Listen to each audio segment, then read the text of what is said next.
Don't worry about it. And all these things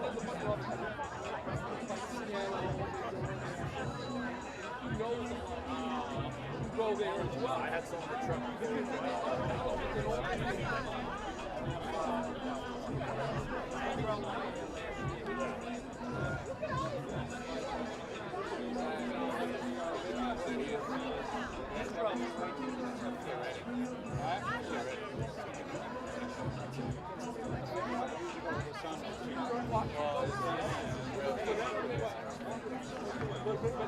We won't say anything, just mingle in, don't worry about it. Okay.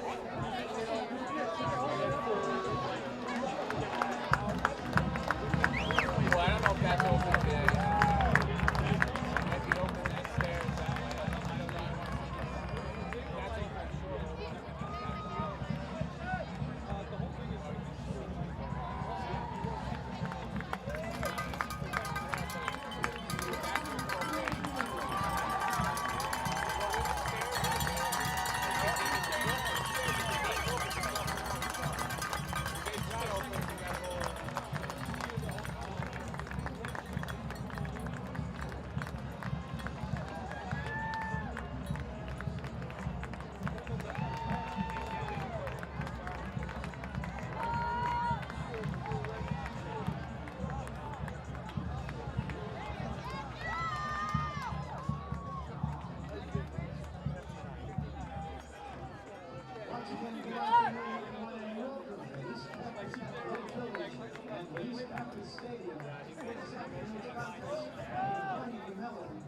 short.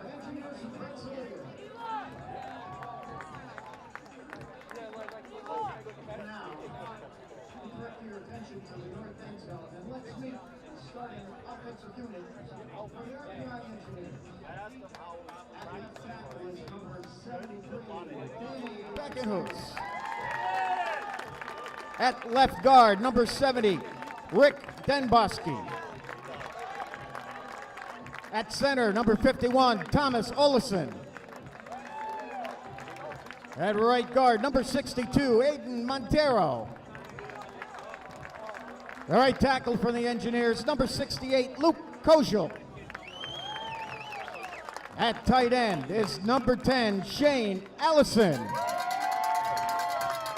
At wide receiver for RPI, number 4, DJ Palmer. Number 1, Sterling Walker Sutton. And number 7, Peter Lombardi. At running back, number 5, Dylan Burnett. And the starting quarterback, number 3, Matt Peterkuski. The rest of the Engineers and their head coach, Ralph Isernia.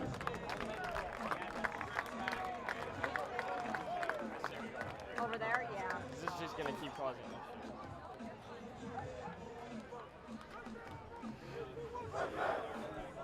Captains for RPI, number 97, Josh Cohen. Number 45 is Joe Deptula. Number 9, Amechi Conquo. Number 7, Peter Lombardi. And number 51, Thomas Olesen.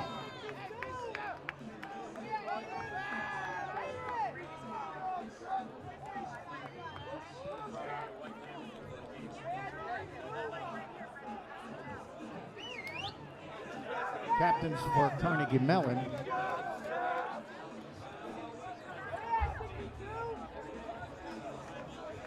Number 4, Ben Coyne.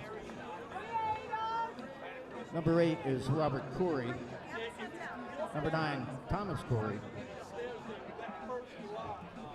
53 is Daniel Bellardi. And number 57, Ty Spouthos.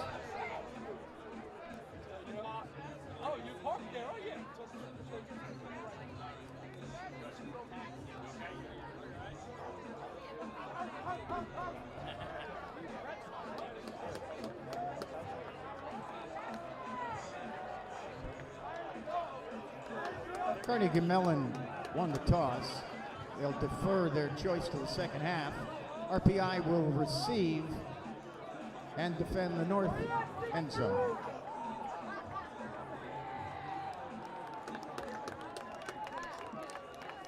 Now, ladies and gentlemen, to honor and respect our country,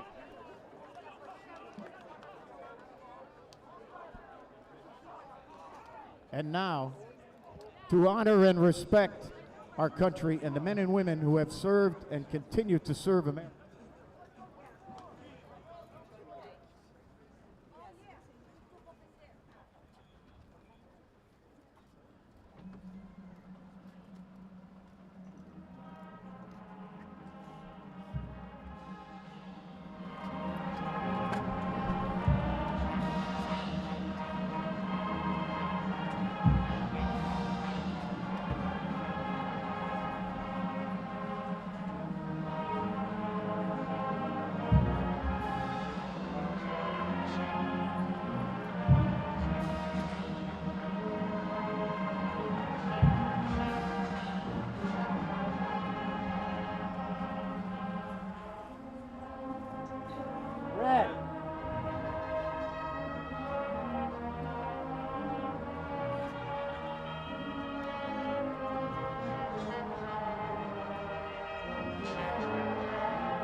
And we'd also like to thank you for listening out on the World Wide Web. If we're broadcasting, we will provide the broadcast on the internet feed. That is www.wrpi.org. You can just go to that link and you can listen to us whenever we're broadcasting. Also, WRPI is seeking current RPI students to make live broadcasts of games such as this one and hockey later on in the year. There are plenty of opportunities since the seasons are just getting underway to get on the air this season. If you think you're interested, shoot us an email at wrpi-sports@rpi.edu. Ball is teed up on the 35-yard line. Carnegie Mellon will be kicking off to RPI to start out today's game. That's Carnegie Mellon going right to left, RPI left to right across your radio dial in this first quarter. And the kick is off, and we are underway here in Troy. As RPI, Walker Sutton will take this back at the goal line to the 10, to the 15, to the 20, and he is down at the 22. And that's where RPI will start out the first possession of today's game. Yeah, and speaking of today's game, RPI and Carnegie Mellon have played just once in the school's history. That was an 11-0 victory back on November 25th, 1911. So it's been a long time since these two teams have played each other. So, and they're both anxious to get back on the field. First and 10, they'll put the ball at the 21-yard line on Walker Sutton's return. First and 10 for RPI. Two receivers to the left, one to the right. Just underway here in Troy, and no score between RPI and Carnegie Mellon. And the Engineers are going to hit the ground first, as this will be a pickup of about 5, maybe 6 yards, as Burnett has the carry on first down. Yeah, and, Burnett actually came through the hole, but that was a great block by one of the RPI linemen. Didn't see who that was. I think it was Rick Denbosky down there with the sandwich block and allowing Burnett to get as many yards as he did. Let's call that a gain of 6. The scoreboard has 2nd down and 48 to go. I don't think that's exactly right. We'll call it a 2nd and 4 as RPI passing the flat through Lombardi's hands, and he'll pick it up wisely. They'll call it an incomplete pass, but wisely he goes back to get it in case it was a lateral. Yeah, smart move by Lombardi. That was close to being a backwards pass, and it just ruled incomplete, luckily for RPI. Lombardi had it in his hands, but he wasn't going to get much anyway, even if it was ruled a fumble. But RPI's lucky incomplete pass, and no harm. RPI coming into today's game off the 14-7 win over Dickinson last week. The offense scored in consecutive possessions in the second quarter. There was no scoring in the second half of that game. 3rd down and 5. We got a flag on the play, and Kevin Lynch, the referee for today's game, will be giving us the first call, which looks like it's going to be a motion call against RPI. Yeah, just one of the RPI players a little bit anxious to get that play off the ground. Carnegie Mellon going with the 4-3 defense. 4 down offensive linemen, 3 linebackers, which makes for a hole in the middle you can exploit if your blocking is there, but RPI will pick that up. 3rd down and 9, we'll call it, as RPI is back to the 22. Started out this drive on the 21. 3 receivers to the left, 1 to the right for the Engineers.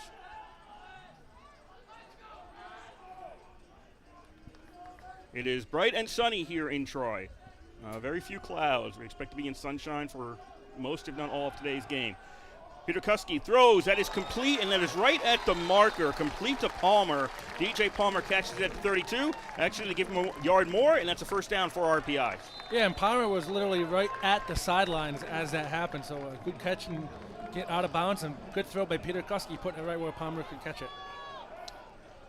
1st and 10, RPI at their own 32. 14 to go here in the first quarter. No score, RPI versus Carnegie Mellon.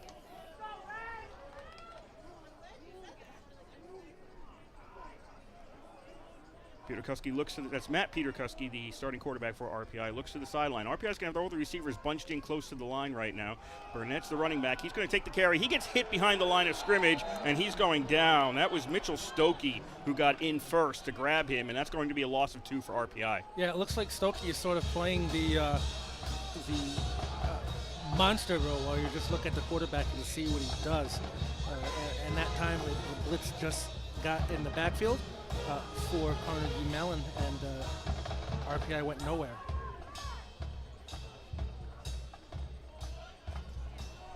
Loss of 2 makes it 2nd and 12 as RPI will spread out the offense this time. The receivers on the left are moved away from the line. The ones on the right are still close to the line. And Burnett's in the backfield. Peter Kuski wants to throw on 2nd down. Finally goes short to Burnett, but throws it behind him, and that's incomplete. Well, I think there was a little confusion on the part of Peter Kuski and Burnett. I think Peter Kuski was sort of expecting to pump fake to Burnett and Burnett go, but Burnett had other ideas, and Peter Kuski realized it just as he realized that the ball came out and sort of went behind Burnett a little bit. So not quite on the same page between quarterback and receiver there, but ball going out of bounds. 3rd and 12 RPI. As we're just underway, RPI in red shirts and red pants with black numbers. Carnegie Mellon's in white shirts, black pants, or dark pants and dark numbers. Peter Kuski under pressure, has to escape it, starts running 30, 35, 40, 45, and he's down. He's just down at the 45-yard line. We also have a flag coming out. That could be because he got hit in the head. Yeah, that's going to go against Carnegie Mellon. That's going to be on Aaron Hedge. Oh, maybe not. The umpire's walking back the other way. The umpire threw the flag right at Hedge when Hedge made the hit. So I don't see any other person this could be on. The officials are now conferring. The umpire was going to walk towards RPI. He was probably walking towards the flag. No. He stood on the line and turned and was walking. Looked like he was going to walk that way. And they are going to wave off the flag. And Ralph Isernia is going insane down on the sidelines for RPI. So they talked this over. They wave off the flag. The net result of the play is a first down for RPI. Yeah, Ralph Isernia is saying he got hit right in the head. Didn't look to me like it was in the head, but I'm not on the field, so I can't say for sure. I thought he got hit in the head, but I didn't know if it was an intentional hit or if he just got knocked that way. First down, Burnett takes the carry for RPI, and he gets out to the 49-yard line. That was a 1st and 10 at the 45. RPI picks up 4 to the 49. No score here, 12:20 to go first quarter. I mean, but give credit on that last play to Peter Koski. I mean, he took a huge hit, got right back up, and led his team. So showing the toughness you want to see in a quarterback, but at the same time, too, if you're really hurt, you want to stay down to get the help you need, but Peter Kuski bouncing right back up on that one and absorbing the hit very well. Second down and 6. Ball's at the 49 for RPI. And Burnett takes the carry. Nice play for RPI. Got him in a nice hole, and he makes it out to the 45-yard line of Carnegie Mellon, and that should be another first down. Yeah, they're going to give him the first down on that play. That was a very nice, well set up play. Nice. Give credit to the line. When you have a lot of misdirection as RPI runs, the line really has to pick up their blocks really well and know when the defense is going to blitz, and RPI is doing a really good job so far picking up their blocks. First and 10 at the 45-yard line of Carnegie Mellon for RPI. 11:20 to go, first quarter, no score. First possession of the game. RPI changes up the running back, but that's not going to get them anywhere. It's Buckley with the carry, and he stopped at the line of scrimmage. Yeah, and unfortunately that time, Carnegie Mellon just overpowered the RPI line, and when they're coming off of 5 years with a quarterback of George Marinopoulos' caliber, Peter Kuski has huge shoes to fill for this season. So looks like so far he's up to the task. Robert Corey on the tackle. There's two Coreys, a Robert Corey and Thomas Corey. 8 and 9 playing for Carnegie Mellon today. That was Robert Corey on the tackle for the Tartans. Second down and 9. Two receivers left, one right. Men in the slot to the right for RPI. And Buckley's going to take the carry, and he's not going to get very far this time. He's going to get stopped just beyond 1 yard. Yeah, it's going to be a third and we'll call it 9 for RPI. I was mentioning before the game the numbers were going to be hard to read. A little bit better now that they're closer to me. Just a little bit, though. The RPI has black numbers with white trim on a red jersey, and at times with the sun it can be difficult to read. I'm a big fan of Carnegie Mellon's jerseys today. Oh, yeah. Huge fan. Easy to read. Third down and 8 for RPI. They'll call it officially. Ball, they're going to say, is on the 43. Lombardi goes in motion to the right. Peter Kuski back to pass. A lot of time, running out of time, and he loses the ball. I don't know what happened there. Ben Coyne was the first person there to hit him. Peter Kuski does have the ball, so RPI maintained possession, but Coyne was the first person back in there on the sack. Probably should get credit for at least half of that, and RPI loses 8 yards. Well, I think what happened was Peter Kuski, when he decided to run, he ran right into the blitz. So there was nowhere to go. I think he was shocked, too, because the blitz came from his blind side. It was a really good block, but the pass defense held up really well for Carnegie Mellon. And I think Peter Kuski wasn't expecting anybody to be there when he pulled the ball down to run, which resulted in the ball being stripped from him. Javier, is that Javier? Yeah, Javier is back deep to get the punt. Booted away by Anderson Burke. Ball bounces around the 15, and RPI is going to down this at the 21 of Carnegie Mellon. We have 8:55 to go here in the first quarter. First change of possession, no score in today's game. Yeah, very heads-up play by RPI on that one to realize the ball was bouncing back, and there was a engineer player running towards the ball and caught it just before it bounced again, minimizing the loss of yardage on the backspin. So Carnegie Mellon on the field, their offense out there for the first time. Ben Mills in at quarterback. And Carnegie Mellon is going to go on the ground. Vasiliadis takes the carry, and he's going to be stopped at the 22, so only a pickup of 1. A lot of effort, but a lot of line play there. And finally, let me get this straight. Vasiliadis couldn't make it through the line. No, and I think Carnegie Mellon, they come out and they're trying to spread RPI out on the defense, but that's looked like that played right into the RPI defense's strengths this time. 3 receivers, tight end on the right. They'll send Everett in motion behind the line. Mills takes the snap, fakes the handoff. Mills wants to throw, looking along the far sideline. He's got a man, and that is complete along the far sideline down to the 37. And is it complete or incomplete? They were the quarterback. It's complete. Yeah. The officials are saying complete. The one guy waved incomplete though. Maybe he was waving incomplete.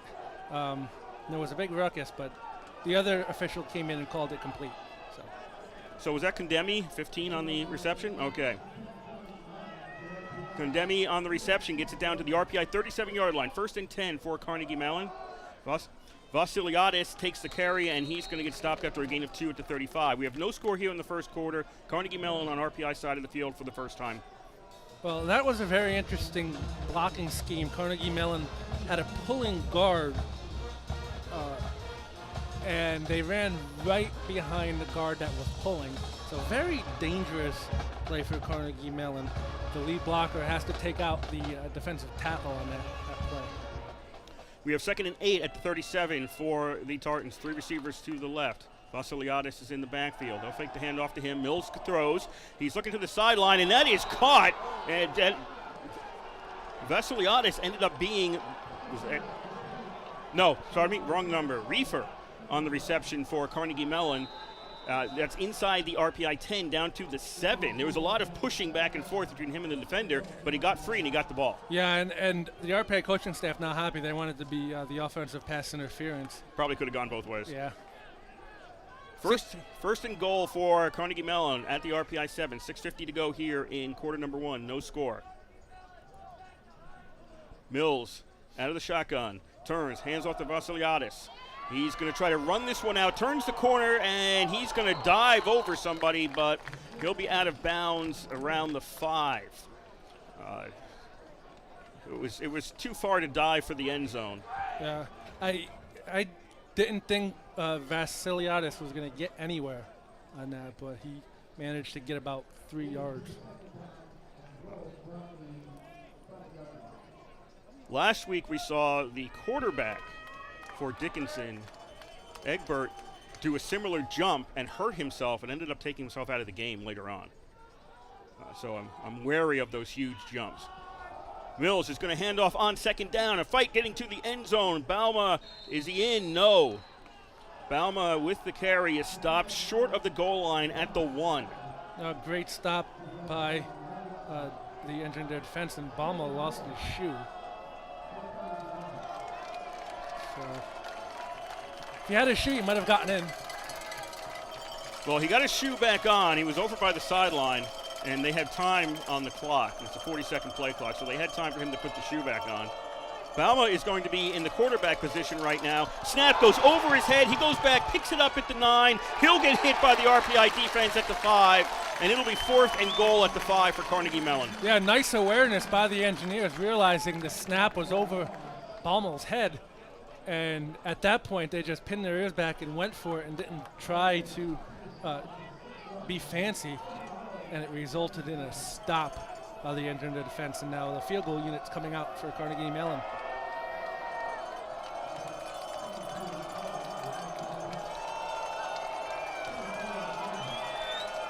That's Florentino Matos on the kick for Carnegie Mellon, and it's up and good. Call that a 23-yard field goal for Carnegie Mellon, and they lead 3-0 with 5:19 to go in the first quarter. Yeah, and really the engineers' defense is really lucky to come away with just a 3-point swing on that one, as there was 2 huge passes that Carnegie Mellon completed quickly down the field.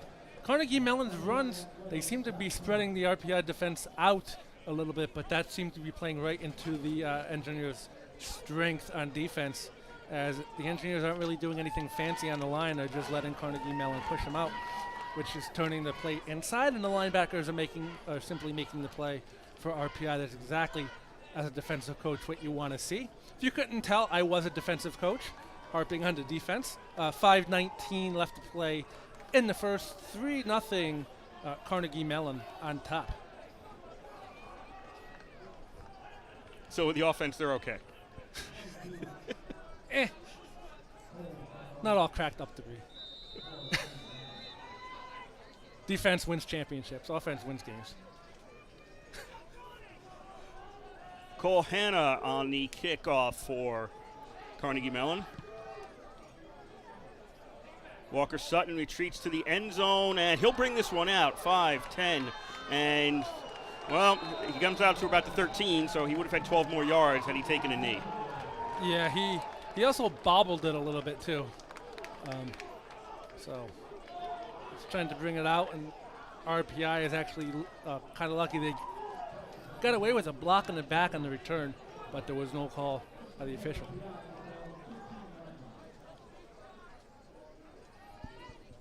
So RPI first and 10 at their own 13, down 3-0. RPI trailed in the first game, trailed in this game. They started out their first 2 games last year trailing until late. They had to score late in both those games last year to pick up wins. RPI on a first down. Burnett breaks a tackle, gets across the 20 out to the 21-yard line as he ran left and found some room. Were these two teams supposed to meet last year in the NCAAs and Carnegie Mellon couldn't play? No. Carnegie Mellon was supposed to play North Central in the first round, and they couldn't play. So RPI ended up playing North Central 2 rounds later. That was it. That was it. Yes.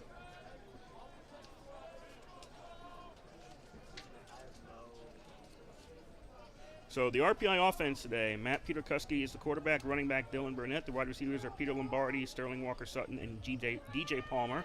Shane Allison is the tight end. Second down and 2 RPI at the 21-yard line. RPI doing some maneuvers behind the line. Now Burnett takes the carry, goes left, got the first down. Burnett makes it out to the 28. And I do like the way Burnett runs. He's a north and south runner. Doesn't really get too fancy running east and west. He just puts his shoulder down and barrels into the line and tries to get as many yards as he can, and that time he just picked up the first down. Danny Beckenhuis, Rick Demboski, Thomas O'Lawson, Aiden Montero, and Luke Koschel are the line up front for RPI. First and 10 RPI at the 27 on their own side of the field. 4:10 to go here in the first quarter. 3-0 Carnegie Mellon leads. Peterkuski throws. That is complete. Gets a couple of yards. That's to Lombardi. Gets a couple of yards out to the 31-yard line. Yeah, it looked like Peterkuski wanted to go a little bit deeper, and then at the last minute he just took the underneath option. Smart play by Peterkuski. Gain of 5 yards. That's all you need. Second down, and 3:40 left to play in the first quarter. 3-0 Carnegie Mellon on top.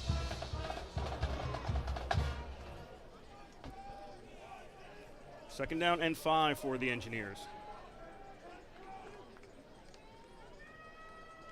Again, another play where they have everybody bunched up near the line. The handoff goes to Burnett. He kind of got tripped up in the backfield and then falls forward. It was Coyne in there on the trip up. He falls forward and he gets to the 29 to set up a 3rd and 3. Yeah, so, Burnett just going down and keeping the ball, and they try again.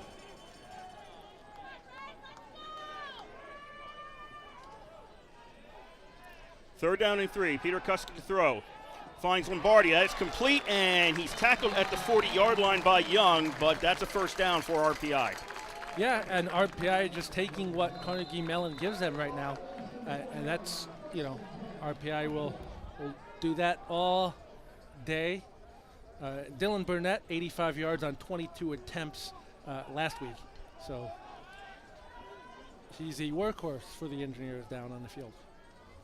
First and 10 RPI at their own 40. 2:35 to go first quarter. 3-0 Carnegie Mellon leads.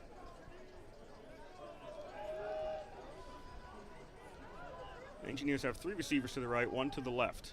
Again, close. Everybody's bunched up near the line of scrimmage. This is going to be a pitch to Lombardi coming out of the receiver position, and he's only going to get 3 yards. Came from the right, behind the line of scrimmage, ran left, and gets caught at the 43. Yeah, they go very down. They go very deep with the ball running out. There's something on the field. What's on the field? You see Looks that? like a towel. Yeah.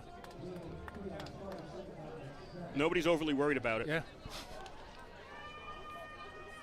Second down and 7. And what is so far a quick-moving first quarter here in Troy.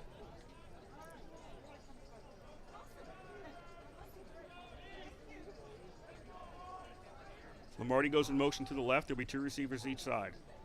And Buckley takes the handoff, breaks free from 1 tackle. He's out towards the 50, stopped abruptly by Collier, but he's going to have a first down as they've got him right on the 50-yard line. Yeah, I think forward progress is going to give him a first down, and it is. They're going to move the change. Well, oh, they moved it, but I'm not sure. Yeah. Now I'm not sure because they put it a little bit to the RPI side of the 50. It was definitely spotted on the far side, on the other side of the 50. Goes into the books as a first down, however you want to look at it. Nobody's complaining. 1:07 to go here. First quarter, 3-0. Carnegie Mellon leading. Engineers, 2 receivers right, 1 left, man in the slot left. They'll go to the ground, and Buckley doesn't see anything in the first hole he tried, goes to the second one and gets 3 yards. Yeah, and Peter Koski had a bad snap, so we had to sort of bring it down. So that was a broken play from the beginning, and Buckley just made the most of what he had. So that brings up a 2nd and 7 for RPI on about the 47-yard line of Carnegie Mellon.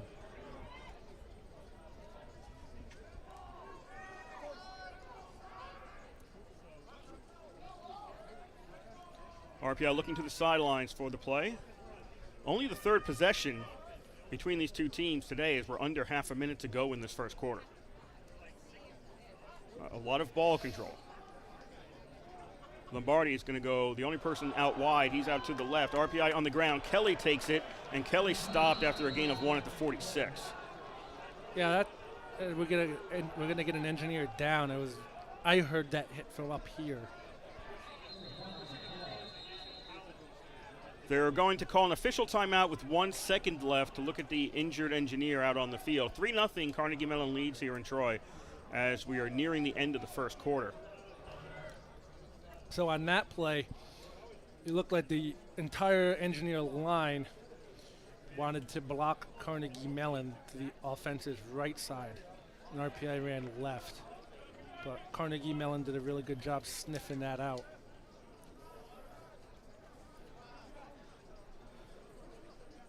They'll signal the end of the first quarter, so 15 minutes are in the books here in Troy. It's Carnegie Mellon 3, RPI nothing. While we've got a moment, the defense for Carnegie Mellon, they are on the field right now. That is Varun Kaliana Porham on defensive end, along with Ben Coyne. The nose tackle is Eric Hoffel. The linebackers are Thomas Corey, Vincent Cece. Do I have that pronunciation correct? Cece, yes, that is correct. Robert Corey and Logan Young. The cornerbacks are Jackson LaJoy and Adrian Williams, and the safeties are Ben Coyer and Arian I'm Hedge Day. And the coach is Joe King. I knew you were going to bring that up. It's a good thing we've known each other for, 20 years now? It's been a long time. Yeah, my first game I ever did on the radio for RPI, for WRPI, I think it was with you, actually. It was a 9-1 RPI lost to Dartmouth back in 2003. It was the 2nd semester of my senior year. So it has been a long time. I don't remember that game. Oh, I do, because you yelled at me. Well, I mean, you yell at me every game, so. It's friendly yelling. But that's the first time you yelled at me, so I remember. 3rd down and 6, ball at the 46-yard line. It's my way. Not a game without you yelling at somebody. 3rd down play. It's going to be Kelly straight ahead. Carries a bunch of guys with him, but doesn't make the first down. Stopped at the 41-yard line. Oh, and again, I think that looked like a bad spot too. But anyway, it's going to be 4th down. RPI's keeping the offense out there. 4th and 1, trailing 3-0. They're at the 41 of Carnegie Mellon. Now, are they really going to go for it here, or is this a trick them to go off sides? RPI doesn't look enthusiastic with 15 seconds left of running this play. Burnett's in the backfield, 2 receivers each side. Down to 5 seconds to go on the play clock. Pointing out things, 2, 1. They're going to snap the ball. RPI puts it on the ground, and I think they've got the first down. Went right into a pile. That was Burnett. Went into a pile, came out on the 39-yard line, and it's a first down RPI. Yeah, he's the guy you want to give it to. Burnett, north-south runner, just put his shoulder down, got the yard that he needed, and do set of downs for RPI. 1st and 10, RPI at the Carnegie Mellon 39. 3-0 is the lead for Carnegie Mellon. 13:55 to go here in the first half. RPI with the first gamble of the day, going forward on 4th down. Pass is incomplete in the flat on the far side. Intended for Lombardi. It was thrown just ahead of him at the 40-yard line. Yeah, and Peter Koski was kind of lucky. He led Lombardi way too much. There was 2 guys for Carnegie Mellon over there. And the inside guy couldn't see the number, couldn't get through to get that ball, but ball sort of sailed away on Peter Koski a little bit. So lucky that ball wasn't picked off. Otherwise, we could be looking at a pick 6 on that.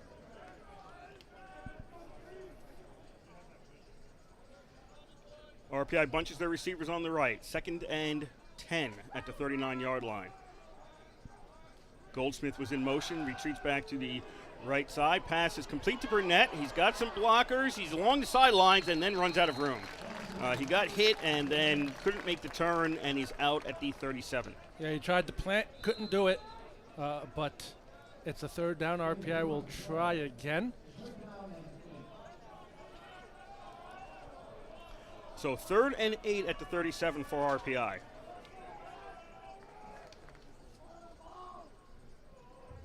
"20 seconds on the play clock. They are looking to the sidelines. There are 5 guys signaling things to them over on the sideline. Or at least making motions. Peter Kuski wants to throw.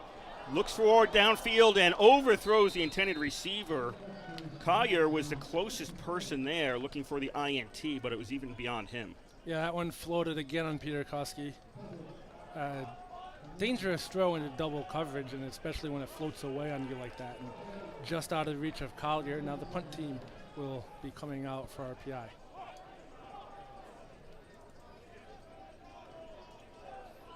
They're really going to punt here?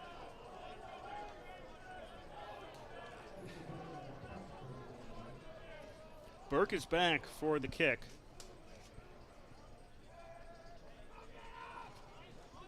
Javier is waiting for it. He's going to signal a fair catch. Ball's going to bounce inside the 10, go towards the end zone. And does RPI keep it out of the end zone? Yes. Yes. It's inside the 1. Nice job. Now, the referee threw the beanbag on the 6-yard line. So it may have been touched there first. I think they might spot it on the 6 instead of the 1. Voiland actually was back for the return, not Javier. So Voiland signaled a fair catch and let it go. So Carnegie Mellon will take it at the 5. So put it on the 5. 3-0 Carnegie Mellon leads, 12:48 to go in the first half. Either way, I mean, RPI certainly would have wanted it on the 1-yard line, but 5 isn't bad. Forced Carnegie Mellon to go 95 yards down the field.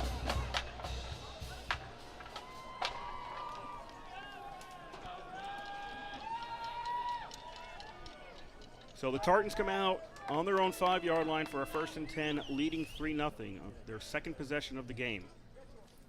Mills in the end zone, looks downfield, overthrows his man. I think he was pretty much throwing that away. Condemi was the intended receiver. He threw that one away. Yeah, Mills didn't have anything to go, and he was in the end zone, so he just threw it away. Didn't want to take the sack and give away the 2 points to RPI, so good job. Nice heads-up play by Mills.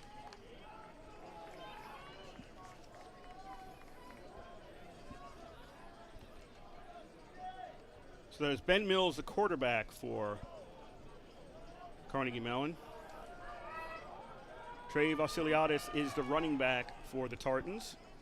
2nd down and 10 at the 5-yard line. Vasiliadis takes the carry, and he's going to get up to the 10-yard line. Who's that? Do I have the right number there? I do not. That was Bauma. Bauma on the carry for Carnegie Mellon. Yeah, and Bauma, lucky he held on to the ball. He almost lost it. An arm came in to try to strip that ball away and almost got it, and Bauma just had to double grasp it. Keep the ball.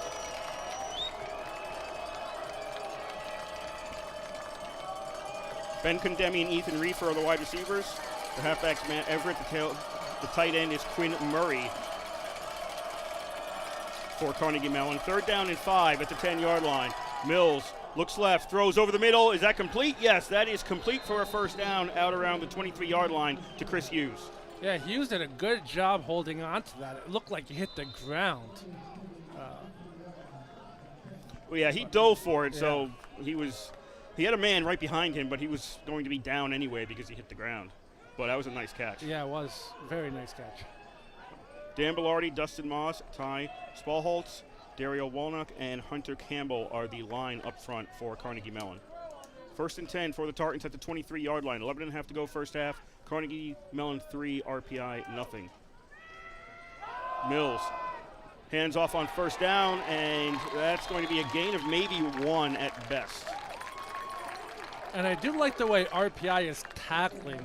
I mean, they're not really trying to make any arm tackles. They're coming in and wrapping up the ball carrier, making sure he doesn't get anywhere. Then the rest of the team is coming in to help bring him down to the ground and stop forward progress. So excellent job by RPI in the tackling. That's Boma on the carry for Carnegie Mellon. He is in there at running back. Mills out of the shotgun, 2 receivers to the left. Boma takes the handoff. He's going to go right and takes the whole pile with him. By the time the pile stops, he's at the 34-yard line. Yeah, he was bottled up, nowhere to go. And a great effort by him got him an additional 5 yards.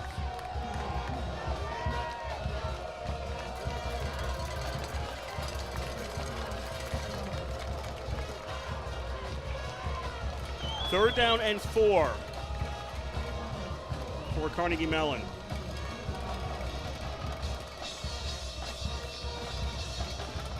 Only their second possession as we're 20 minutes into this game. They've got the 3-0 lead with the field goal on their first possession. 2 receivers each side. Mills out of the shotgun. And flag comes out, and I think this is back in Carnegie Mellon up 5. Yes.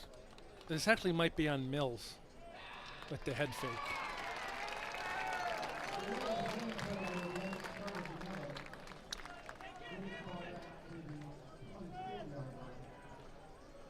So Carnegie Mellon now looking at a 3rd and 9. As Kevin Lynch, the referee, has given us the official call.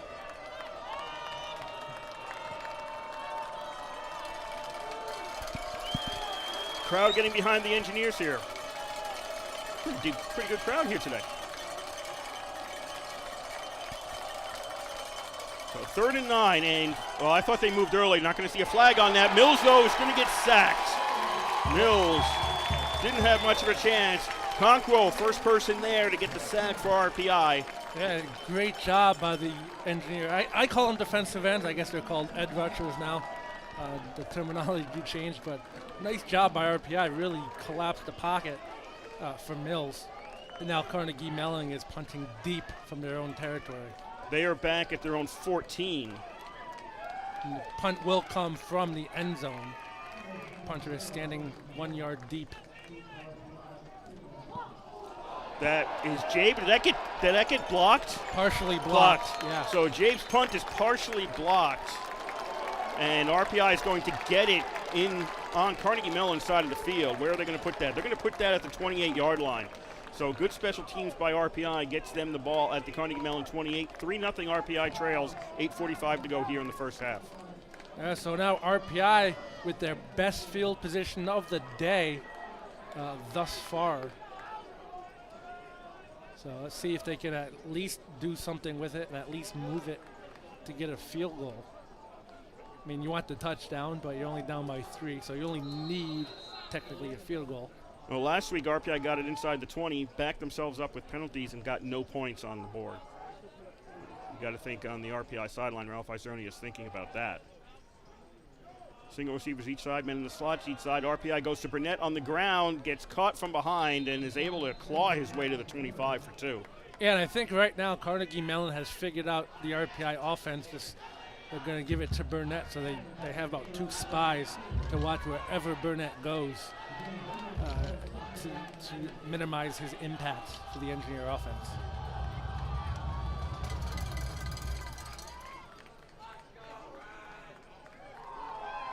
Drive started at 27, I'm going to say. I'll disagree with the scoreboard on this. It's 2nd down and 8 for RPI. Ball's right now on the 25-yard line. Single wideouts each side, men in the slot each side.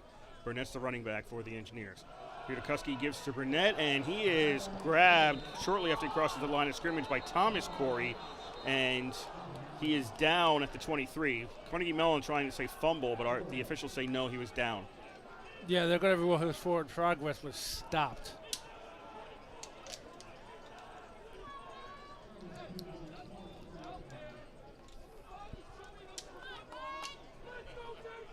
RPI now with a 3rd and 6.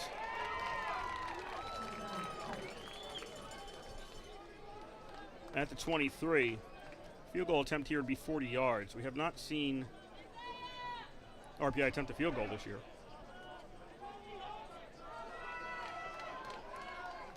Three receivers to the right, one to the left. Burnett in the backfield. Peter Kuski out of the shotgun.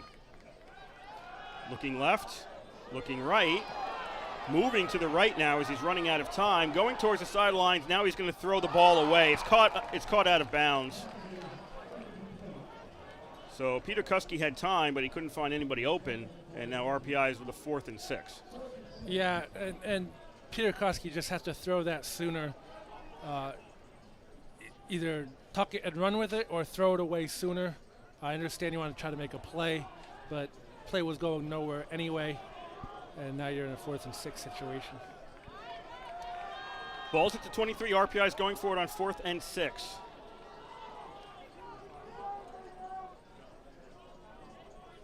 Why is the game clock not running?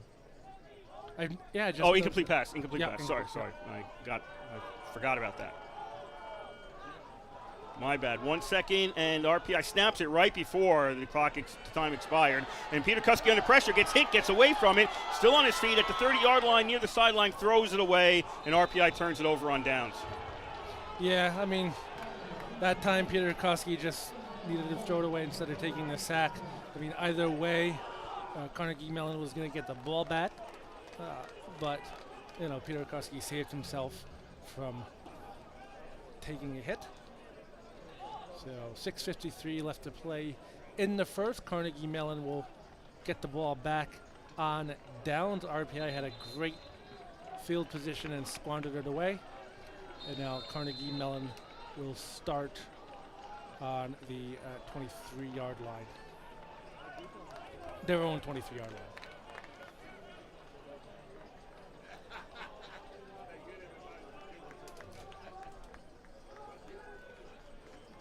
Mills is out with his team. 1st and 10 at the 23 for Carnegie Mellon. Mills hands off to Boma, and he's going to get caught and spun down at the 25-yard line. And somebody lost his helmet for Carnegie Mellon. I think it was ripped off. So they still have to come out for one play. Well, I think he appealed to the official. Oh, okay. He went back to the referee and he talked to the official. He talked to the referee about this and said, hey, he pulled it off. And the referee said, yeah, he did. Okay. That was Dalton Lewis. Yeah, the referee was like, yeah, he pulled it off. You can stay in the field. So it's 2nd down and 8. 3 receivers to the left for Carnegie Mellon. And Boma's going to take the carry, and he's going to get stopped at the 28. It's going to set up a 3rd down now for Carnegie Mellon. Yep, 3rd and about 6 to go, say.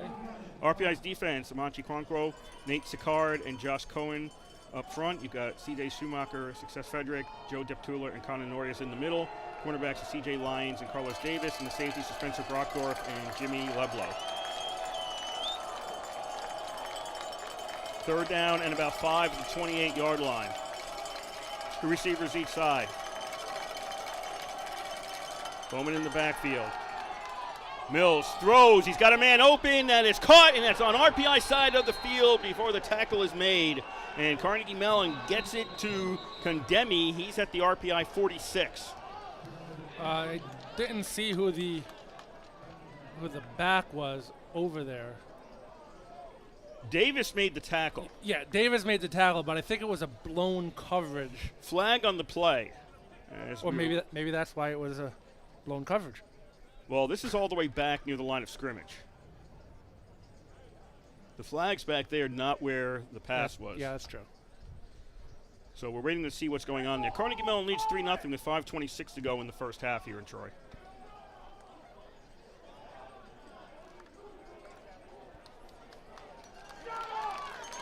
Fans are cheering, so.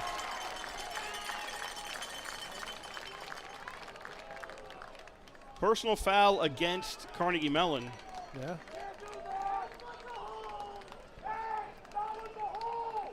I didn't hear anything he said.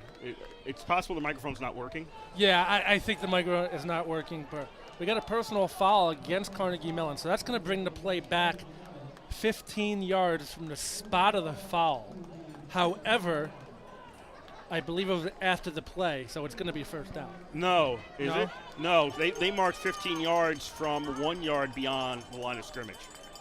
Oh, okay. So So this was during the play. during the play. This Okay. was during the Yep, play. there So you go. the pass reception gets wiped out, and Carnegie Mellon's back at the 9, which meant the 24 was the spot. No, they're back at the 14, which means the 29 was the spot Correct. of the foul, and the line of scrimmage is about the 28 or thereabouts. Okay, so it's 3rd and 19 at the 14-yard line for Carnegie Mellon after the personal foul against the Cardinals. Again, we just saw the call. We couldn't hear anything. And they'll hit the ground, and there'll be nothing there as Connor Noyes comes in and stops Boma before he can get anywhere, and Carnegie Mellon sending out the punt team. Yeah, and honestly, I didn't really see anything that went on. Maybe, the unseen that you can't really hear unless you're on the field happened. Speculating, but I really didn't see anything to warrant a personal foul.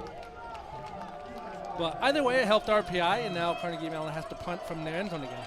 Jabe is back in his own end zone. Lombardi's near the 50-yard line. Snap. Gets the kick away this time. And Lombardi's going to signal fair catch, and he'll take it at the Carnegie Mellon 48. 4:29 to go here in the first half. Carnegie Mellon 3, RPI nothing. Yeah, and not RPI gave that one pass, and they sort of lucked out with the personal foul against Carnegie Mellon during the play. Which enabled them to get the ball back. And I think the last time I did a football game up here, the crowd were up on the hill, so it's good to see a football game with actual fans in the stands instead of up on the hill, and it brings a different sort of energy to ECAV. RPI starting their second consecutive drive on Carnegie Mellon's side of the field. You need to put points on the board. 3-0 RPI trails in the first half. 2 receivers left, 1 to the right. Fake the handoff throw. That is complete to the 45 and down to about the 41 is Allison. Yeah, and Allison really made that play. It was sort of a dump off 1 yard pass, and then Allison just did the rest. So good blocking by the line.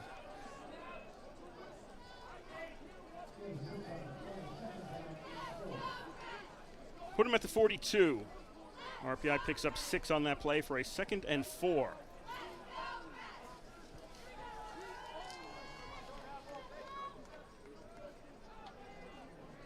RPI looking over to the sidelines, 15 seconds on the play clock. This is only the 4th possession for RPI today. Peter Kuski fakes the handoff, throws, it's tipped up, and it goes incomplete. Walker Sutton looking for a flag. He won't get it. No, that was just really, really, really good coverage down on the field by Carnegie Mellon. Was that Williams? Yeah. So, good no call by the officials.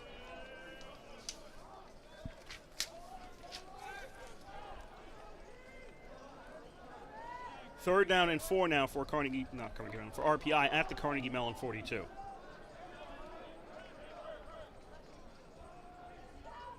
Three receivers bunch to the right. Peter Kuski out of the shotgun, looking downfield. He's got a lot of time, but he's running out, and now he's going to get sacked. And Peter Kuski is down around the 45. Now and again, RPI really has to, salvage really good coverage by Carnegie Mellon downfield, just frustrating Peter Kuski. And that time, that was a coverage sack. So Carnegie Mellon doing a really good job in the backfield, limiting the opportunities for RPI. Heffel was the first person to grab him for that sack. So ball's at the 46 of Carnegie Mellon, and RPI has sent out Burke to punt. Gets the snap, kick is away, high kick. Fair catch is signaled and taken by Javier. So Carnegie Mellon again will start on their own 14-yard line. I'll call it 15. 2:43 remains In the second quarter, Carnegie Mellon leads this one 3-0. Really only two big plays by Carnegie Mellon on their first possession drove them deep into RPI territory, but a good stand by RPI, helped by a penalty, allowed Carnegie Mellon to get the 3 points. That's where we are. Three receiver set for Mills. Tight end on the left. Mills drops back. Quick pass and hits the defender.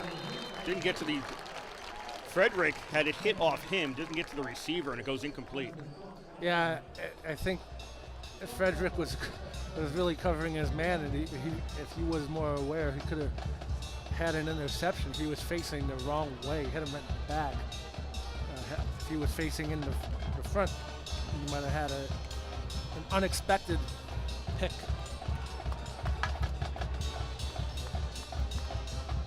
Tartan's looking at a 2nd and 10.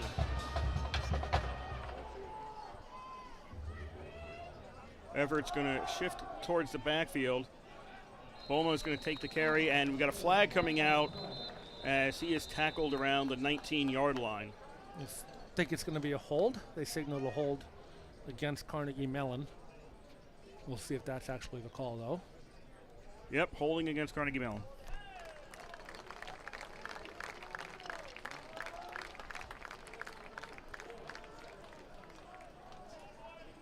And really, Carnegie Mellon can move the ball. They've had some big plays. They had a big play, and then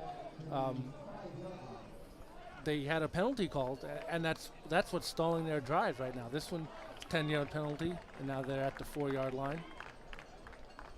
Or, yeah, 8-yard line now. 7.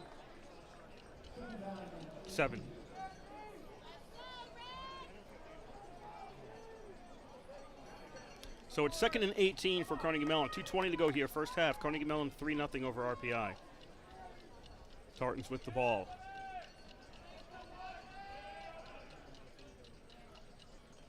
Mills hands it off, and Boma is going to get out to the 11-yard line and then push back. So, yeah, and Boma just went through the line, and the engineer linebackers did a good job collapsing the hole, and so that's a minimum play that you want. So that's exactly what you want to see, though. If you're the ball carrier, just get as much as you can, and then if you're on the defensive side of the ball, you just want to close up that hole and limit the opportunity. So 1:35 left to play in the second quarter. 3-0 is your score. Not a lot of offense today. A lot of possession.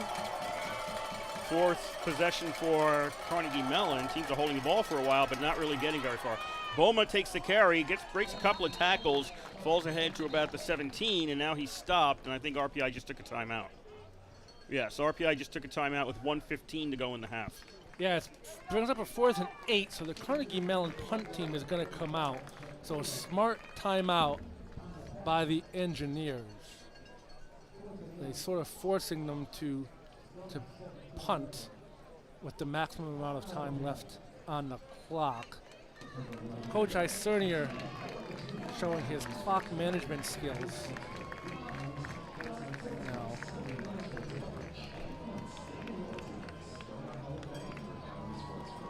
so, if you're the engineers, if you're the offensive team, you want to try to solve the Carnegie Mellon defense and make your adjustment. Looks like you're going to need a big play or a broken play because the Carnegie Mellon has been doing a great job shutting down RPI.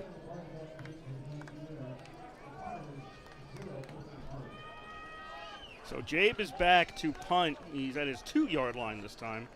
And Lombardi is just beyond the RPI 45 as it's 4th down and 8 at the 17.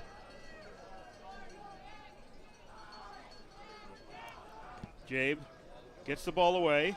Lombardi takes it at the 43, escapes one tackle, grabbed a second time, escapes that. Nope, not getting away from the third one, and he stopped at the 46. Yeah, it was sort of a line drive punt.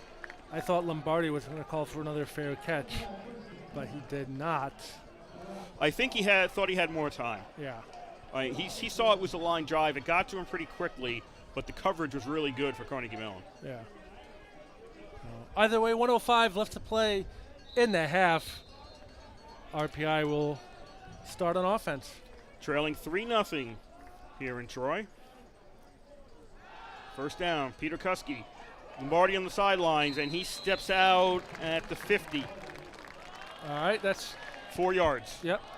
Just take what Carnegie Mellon's giving you. If they want to give you the sideline, that benefits you because you can save your timeouts as they get farther down. 1 minute to go here in the first half. RPI 2nd and 6 at the 50. Peter Kuski looking to the left again and overthrows his intended receiver, Palmer. And Peter Kuski looking for Palmer again, and that ball just floated on him.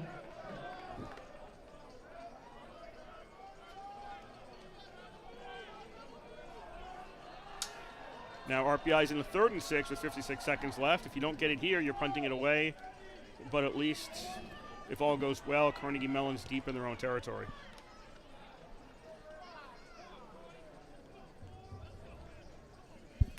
Incomplete pass has the clock stopped. 2 receivers each side for Peter Kuski. Burnett in the backfield. He's going to stay to block. Peter Kuski's going to get sacked. Peter Kuski, it was Robert Corey who comes in and sacks Peter Kuski at the 45. And now Carnegie Mellon is going to call a timeout with 48 seconds left.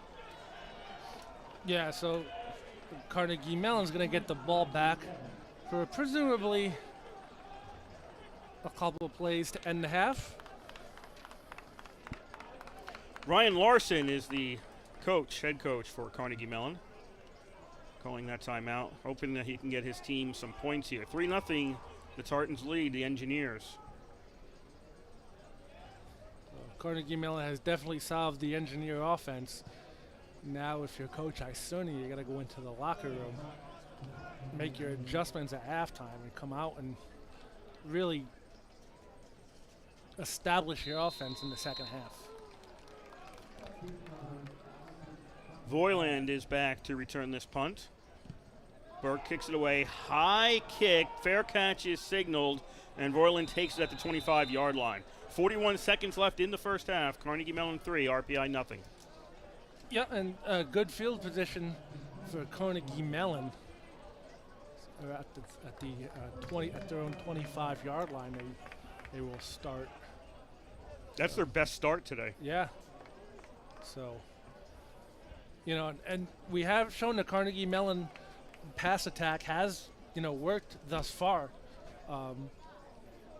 They had 3 deep balls, 2 on their very first possession, leading to the field goal, and then they had 1, and then the personal foul made it come back. So Carnegie Mellon can throw the ball. We've seen. Both teams have 2 timeouts left. 41 seconds left in the half. Mills back to throw, has plenty of time, doesn't have anybody to throw to, runs with it himself and runs out of bounds to 29. Yeah, he was racing down there and he just made it out of bounds. I thought the official was going to throw the flag. He reached into his pocket for a hold that supposedly happened right in front of him, but he didn't call it.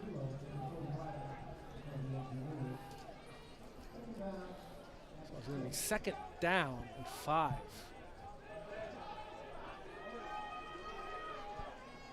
.34 seconds left. Ball's at the 29-yard line. Mills, again with time, throws, and incomplete. It was in the hands of Condemi, and he dropped it at the 42. Yeah, that was just a matter of I'm gonna run before I catch the ball. That's all that was. Condemi saw all that space. I mean, his back was to the end zone, but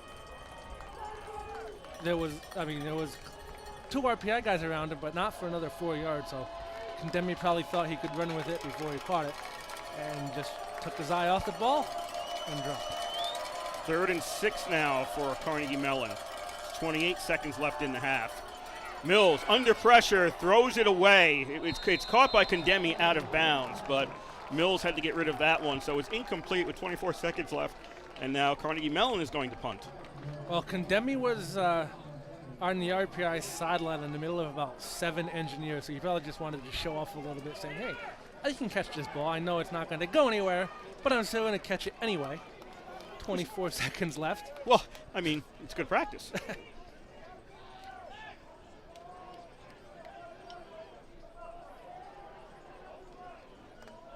Jay back at his own 15 to kick this one.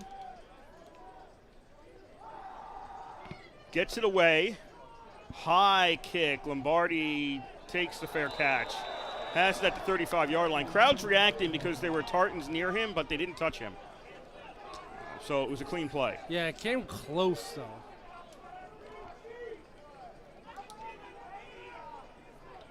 So we have 17 seconds left in the half. 3-0 Carnegie Mellon on top.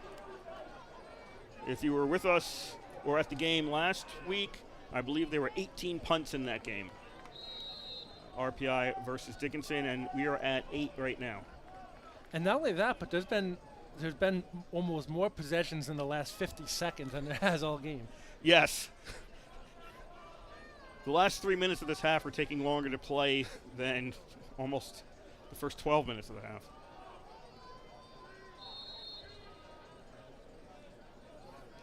First and 10 RPI throwing 35. 2 timeouts left, but there's only 17 seconds on the clock for RPI to get down and do something. Burnett's going to take the carry, and he's going to get grabbed from behind, and finally he's going to go down about the 41-yard line. Coyne was the first person to grab him. There's 8 seconds left, and timeout taken by RPI. Yeah. Use him or lose him. Yeah, I mean, if I'm Coach Isernier, I do a run, take a quick timeout, and then do a quick Hail Mary pass to the end zone to end the half. I think you're better off just doing the Hail Mary now. Okay. I agree with that, too. I mean, but with 1 timeout left, you do have that option. Which brings up something I was thinking about earlier when RPI turned it over on downs and Peter Kuski threw it away. There didn't seem to be anybody in the end zone. And I was thinking a play like that, make sure you've at least got somebody back there. And if your worst case scenario is I got to throw it away, throw it to the back of the end zone. If it's intercepted, you'll probably stop the person anyway. You know, I was curious about that there didn't seem to be anybody in the end zone in that circumstance.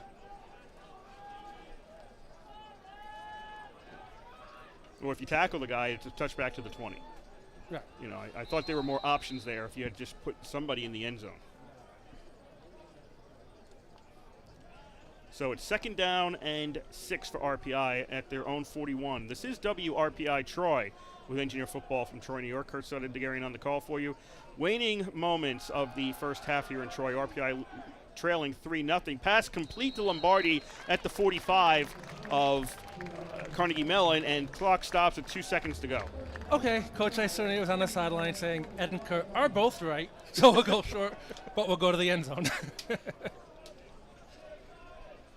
So 2 seconds left, probably the last play of the game, unless there's a defensive penalty, or last play of the half, pardon me, unless there's a defensive penalty. So RPI has it 1st and 10 at the Carnegie Mellon 45 with 2 seconds to go.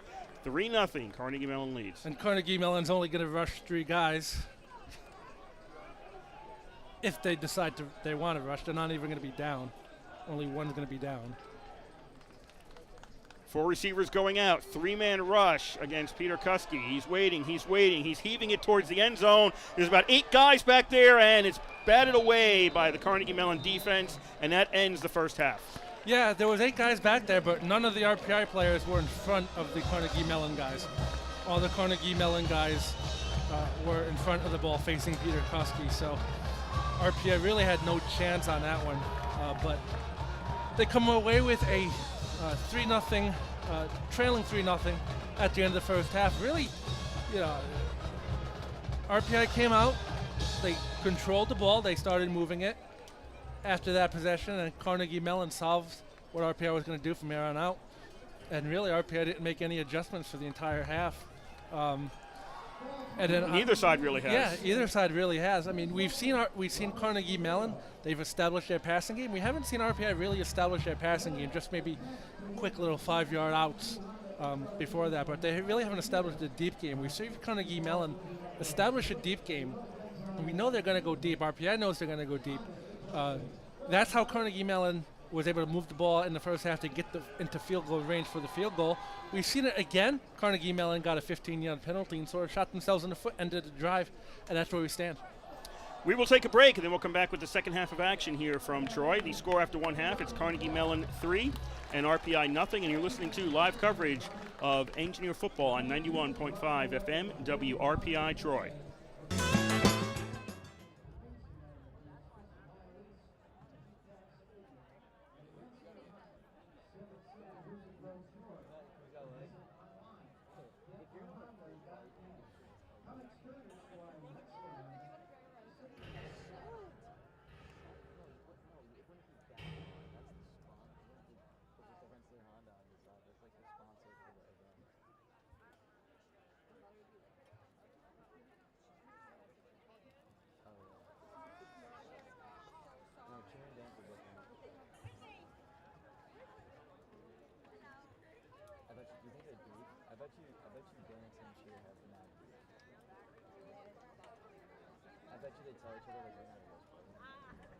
That's the vibe I get from dance and cheer. Like we do what you guys do.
see this.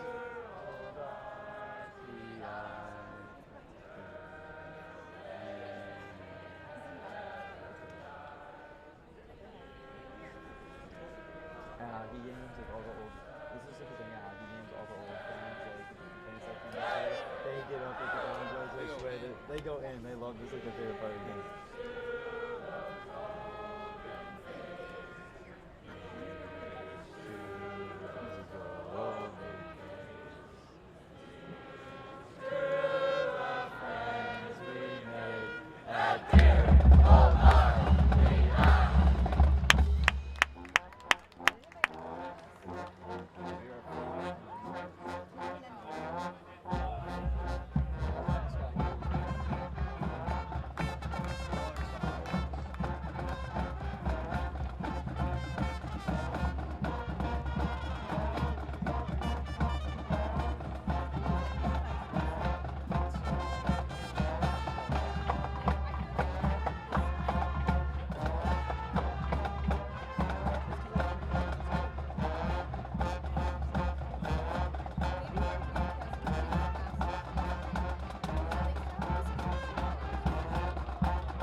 Weston got her to come to one of our meets and talk to her. That was Weston. He's good, dude. He's just been chilling in Philly. Those are good. Those are NYC. Nah, he's been in Philly since he got out of school. His girlfriend just moved down there and they just moved in together. Yeah. Yeah, Scott. She was quiet, but she's nice. How's it all? My favorite story to tell about. No. My favorite story right now to tell about Taj, other than his mental breakdown that he used to come over every semester, is that when those, because I lived with 3 seniors my junior year, so when they all graduated and shit, and I was the last one in the house, Taj was the one who got our Wi-Fi box, and I never returned it until like August of that, like until the following semester when I came back to school, and like I texted him, I was like, "Yo, Taj, like just to let you know, I brought the Wi-Fi box back," and he like never said anything. Really?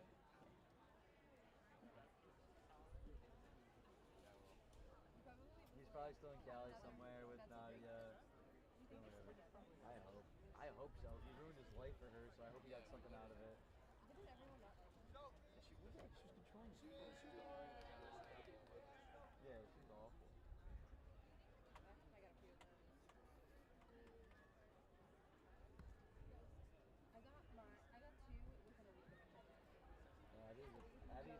Abby's a bad girl. I know, but like I remember, I was actually going to like Matt's room, and I was like, "Oh, let's do this," and I was like, I literally just got busted like the other guy. Like I can't go drinking anymore. You see that Abby? Like, yay, like it's fine. I was there for 3 minutes. And got busted. Let the record show I was not mad. I hadn't even had a drink yet. Like I had just gotten. I was just like standing in the hallway when Robbie was taking up safe in the room. I was just like, I can't breathe. The lady was listening to me, and I told her for the second time. Dude, this kid is fucking kicking 30-yard bombs without even taking a step. You see that? Yeah. Is that Trevor Lawrence?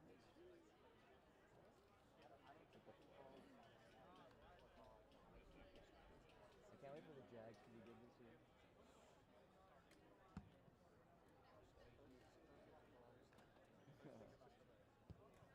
Holy shit, this is not good. Yo, he should have done the free car competition.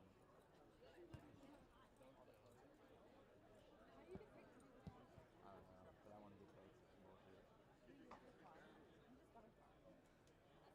Oh, it's Shelby.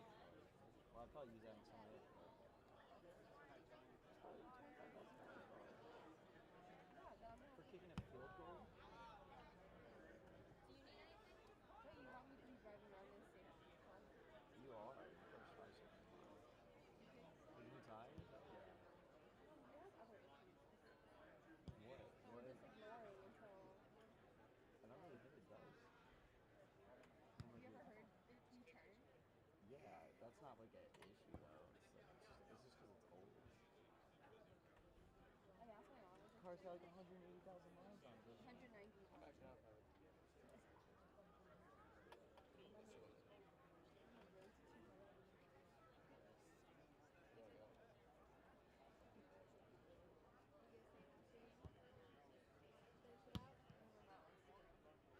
Guys gotta let me know if it scores. If we get scored on the first, we'll probably lose. But if we score, I'll start. Good to see basketball player. I mean, honestly, I'm gonna fucking win. Look at you guys later.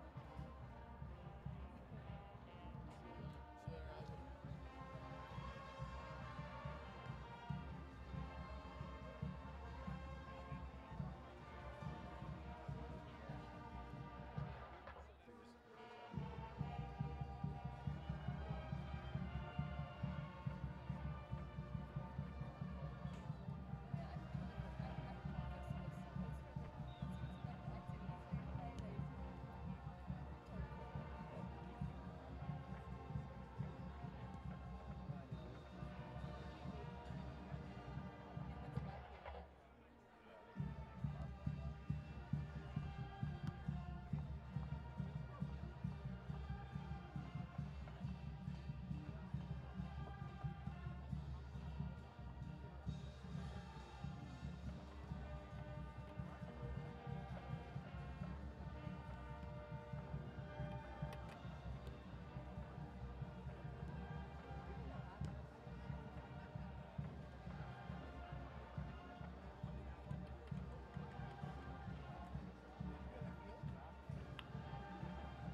on 14. So.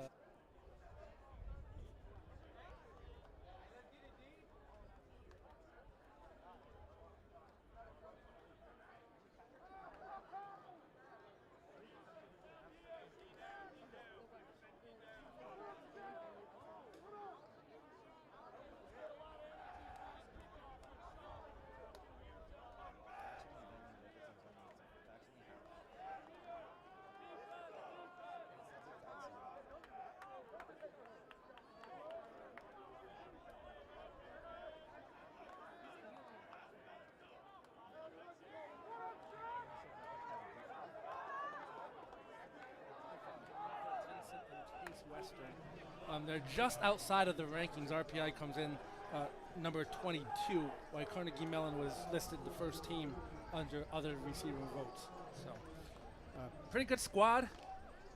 Both teams here play.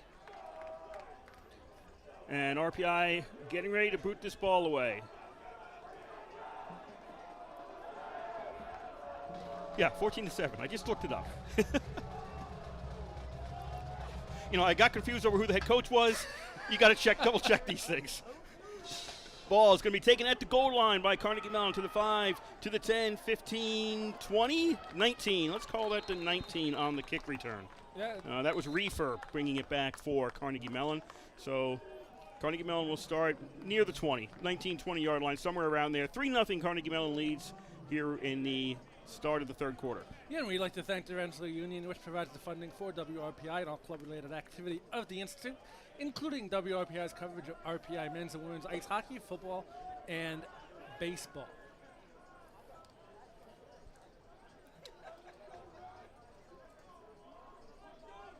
Carnegie Mellon, 1st and 10 at their own 20.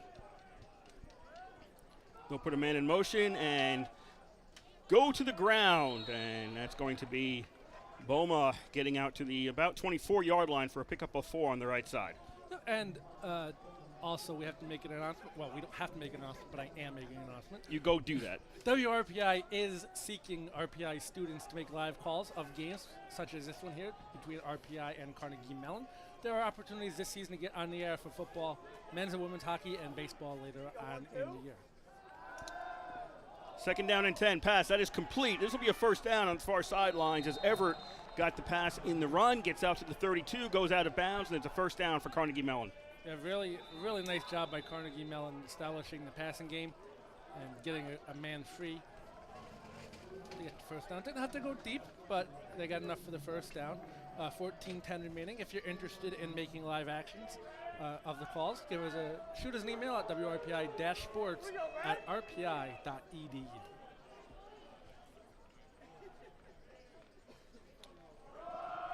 First and 10, Carnegie Mellon up 3-0, and running play will get stopped. Forward progress maybe gets him to the 36-yard line. Boma still the running back for Carnegie Mellon. Yeah, there hasn't been a really long run from scrimmage. Neither team able to establish the running game. Correction, in the first half, Hairston had the field goal for Carnegie Mellon. I called the punter's name, but backup punter's name, but it's actually Hairston with the field goal for Carnegie Mellon. So a correction on that. That's got the 3 points for Carnegie Mellon. 2nd down and 6, and Mills has got to run for this on his own, and he's going to get out to the 40-yard line to set up a 3rd and 2, as he was under pressure very quickly. Yeah, and there was an RPI defender in the backfield that had Mills for a sack. Mills was able to get out of it. So great athletic effort by Mills.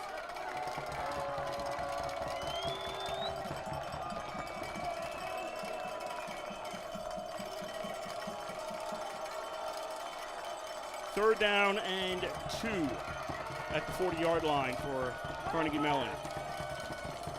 Everett in motion. Now he's going to jog back to the right. Boma is going to take the carry, and he's going to do just enough for the first down. Able to get 2 and probably half a yard, and that's enough to move the chain. So Carnegie Mellon keeps their drive going. They lead 3-0 with 12:45 to go third quarter. Yeah, Boma got upended right at the sticks.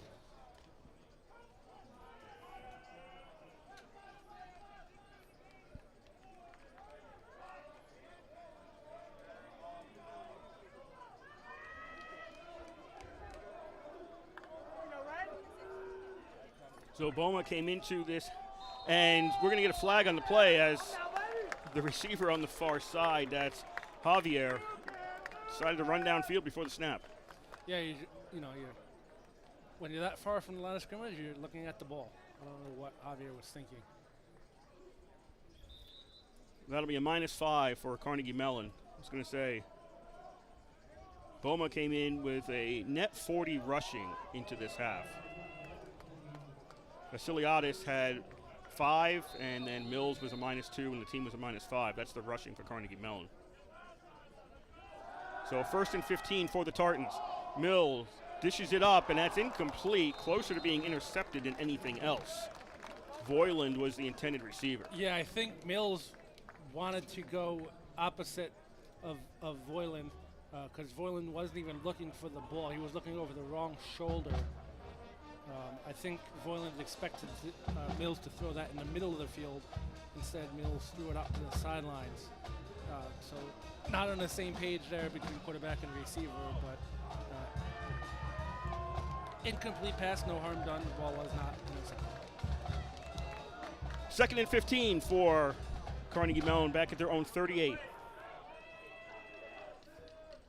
2 receivers each side. Now Everett's going to move in towards the middle. Mills in the flat. Boma's got it complete near the 37 to the 40. Breaks a couple of tackles, still on his feet, and now gang tackles at the 44. And we've got, flag on the play. Everybody covered the flag. There's a flag on the play, and that's why the Tartans were celebrating on the far sideline. Yeah, I think this is going to be a face mask against RPI. We'll see. There was a bunch of people in there.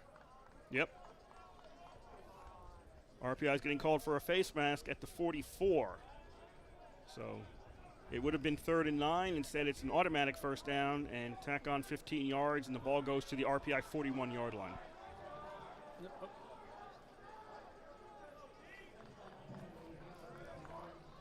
$12 exactly to go here in the 3rd quarter. Carnegie Mellon 3, RPI nothing.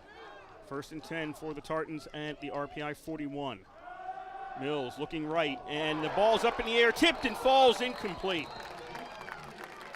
Well, that's a good sign. I mean, RPI is now starting to get the timing down for Mills. That's batted passes good like that. Shows the defensive line starting to get their timing down. I don't believe there's incidental face masking. No. That was all face masks at 15 yards. So it wasn't a purposeful face mask, but it was a face mask nonetheless. They decided to take away the 5 yards. The official interpretation, was it or was it not incidental? Take it away from the officials and just make it 15 across the board. 2nd down and 10, pass is incomplete. Looking for Bowman near the 40, but it was thrown too far ahead of him. Carnegie Mellon starting at a 3rd and 10. Mills was 5 of 12 for 96 yards in the 1st half. RPI sideline wanting to get the crowd involved. As Carnegie Mellon faces an important 3rd down. 3rd and 10, 2 wide outs each side. Bowman in the backfield. Mills out of the shotgun. Scanning the field, looking left. Puts the ball up in the air deep, overthrows, no, intercepted. Intercepted by the Engineers in the end zone, and we've got a struggle at the 5-yard line.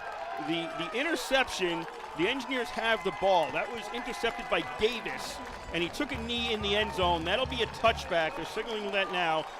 He caught it in the field of play. His momentum took him to the end zone. They'll bring it out to the 20 on the interception. There was also some sort of scuffle at the 5-yard line. No any flags for that.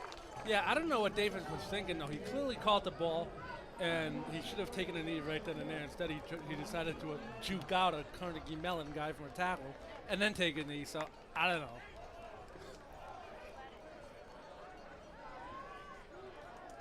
First turnover of the game. Comes at a huge moment for RPI. So now let's see if they can do something with the turnover. They haven't had much offense at all this game. First possession for RPI in this 2nd half, trailing 3-0, 11:38 to go in the 3rd quarter. Davis with the INT. Engineers will pitch to Lombardi. Lombardi starts heading upfield, and he's stopped after 2 yards. So they did try to open up with an end around to Lombardi. Carnegie Mellon was all over it. Robert Corey was the one following that play and made the tackle. So RPI picks up 2. It'll be 2nd and 8 for the Engineers.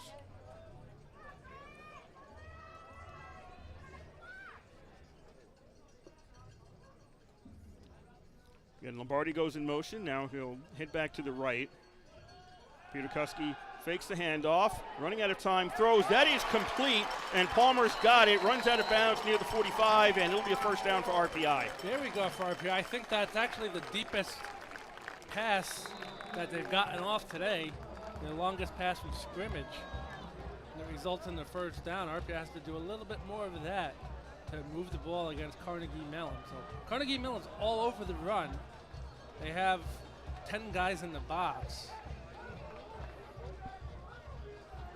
So the opportunity is there to pass. RPI have just got to take it. RPI 1st and 10 at their own 45, trailing 3-0. Peter Kuski was 9 of 18 in the first half for 72 yards. Burnett on the carry, breaks one tackle, backs up towards the 50, and he'll be down at the 49-yard line. That's a gain of 4. Yeah, good job by Burnett making something out of nothing. He was stopped for no gain. He wound up gaining 4 yards on the play. Actually closer to 5. I think that was a generous spot there. Nope, now they're going to move it back. The generosity ended. It'll be 2nd and, let's call it 6 at the 49-yard line. Lombardi alone on the left, and it looks like somebody went into the back. No, that was Lombardi on the far side. He went into the backfield, catches the pass in the flat. That was actually a lateral, and he gets it across the line of scrimmage, and he's out of bounds at the first down marker. It looks like RPI is moving the chains again. Yeah, actually went nicely designed play. Lombardi went in motion and stopped halfway through and took the lateral back. So he started on one side of the field, came in motion, and went back the other way where he started from. And no defenders were there because everybody went with Lombardi. A nicely designed play. 1st and 10 at the Carnegie Mellon 45 for RPI. 9:18 to go, 3rd quarter. Carnegie Mellon leads 3-0. They scored on their first possession, and there's been no scoring since. Lombardi in motion to the far side. They'll put 2 receivers on each side. Burnett gets the handoff. Burnett to the 40, breaks a tackle, runs right into somebody, bounces off, stays on his feet to the sideline. That's a first down, and now he's going to be out at the 30. Yeah, you're looking for a flag on this for a tackling him out of bounds. Oh, that actually is out there. Yeah, that's what okay, but is RPI backing up? That may not be what you're... No, yeah, it's a penalty on RPI. Okay. I didn't know what you were signaling. Oh, yeah, I wanted the flag was on the play, but yeah, it's going to be against RPI. Burnett, and it happened right when Burnett bounced off a defender. So I missed the call, what the call was.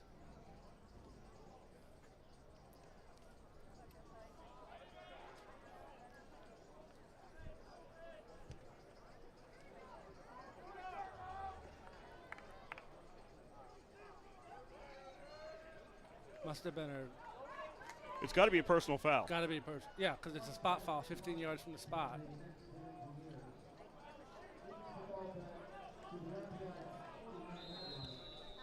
So still a first down. It's just 1st and 16 now.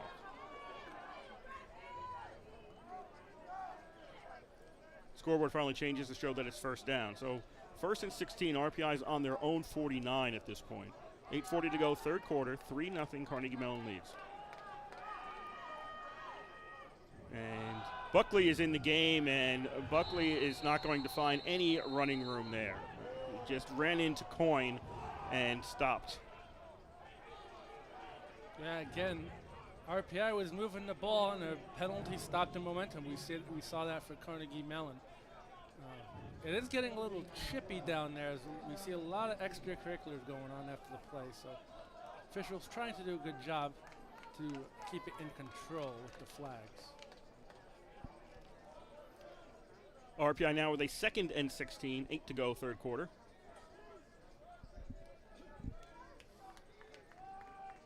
Lombardi moves to the left, two receivers each side.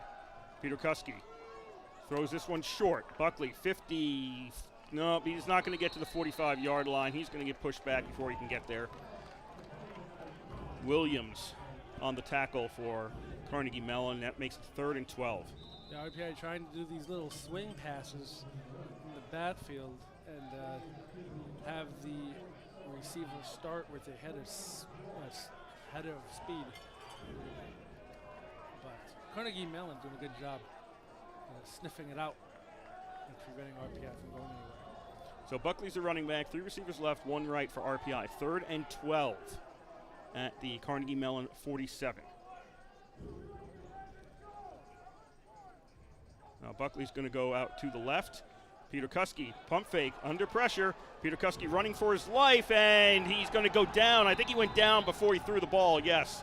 Yes, he's down at the 45-yard line, and it's going to be 4th down, and we'll expect to see the punt unit coming out. Nope, they're going to call intentional grounding. Well, the punt unit's still coming out. Yeah, I mean, either way, but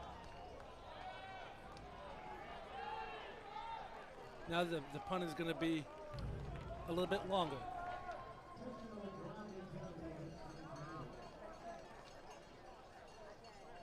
And I thought it was going to be grounding too, but if I'm not mistaken, wasn't that Kevin Cook on the tackle? yes. 40?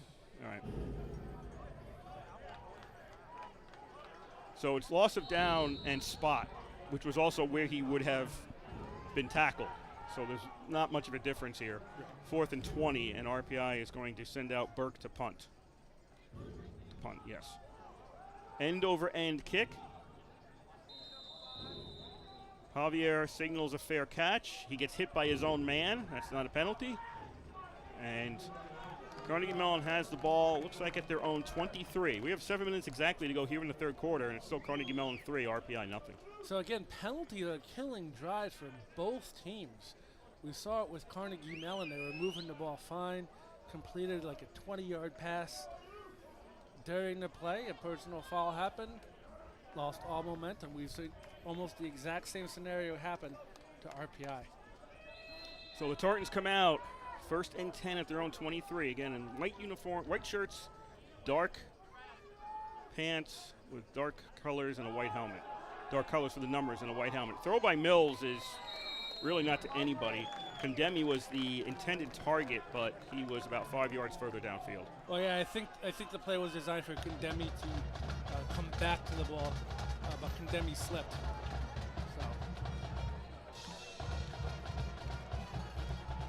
A Hairston field goal on the first drive of the game for Carnegie Mellon is the only score today.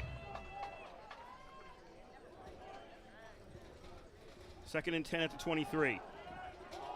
Another pass is going to miss the target, and it's Condemi again, I don't think he's feeling a lot of love right now, as that pass wasn't on target either, and it goes incomplete. Yeah, that one looked like it slipped out of Mills' hand. As soon as he left it, it was in the ground.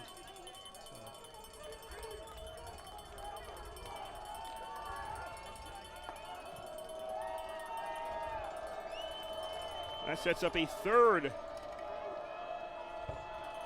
and 10 at the 23 for the Tartans. 2 receivers each side. Almost in the backfield. They'll fake the handoff. Mills to throw, and intercepted by the Engineers. Taken away by Leblow, and he's tackled at the 35.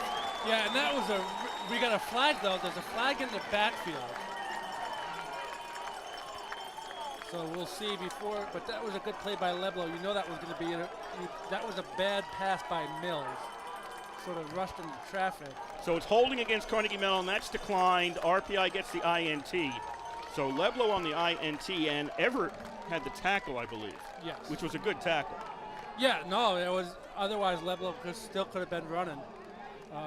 But that was a poorly thrown ball by Mills right in the middle where only Leblow could get it. And that's what happened. So now RPI, the 2nd interception on as many possessions for Carnegie Mellon. See what they can do with it. Starting out at the 36 of Carnegie Mellon, 6:42 to go third quarter, RPI trailing 3-0. That's the second INT. RPI got the first one. It was a touchback. They got it at the 20. This time they're getting it at the 36. You had the partially blocked punt in the first half, and RPI switching up. That was not Peter Kuski under center there. The give is going to be to Burnett. He's going to get a first down as he gets down to the 20, and it was Kazanowski, Jake Kazanowski, in a quarterback on that play. He is in there now for RPI at quarterback. That was a great run by Burnett. We'll see what Kazanowski can do.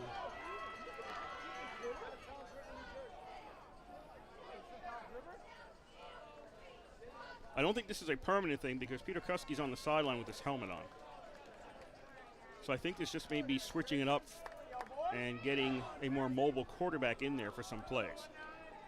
So Kazanowski in his quarterback. 1st and 10 RPI at the Carnegie Mellon 20. 6:03 to go here, third quarter. And his pass is tipped and goes incomplete. Yeah, you and I were talking about it at halftime.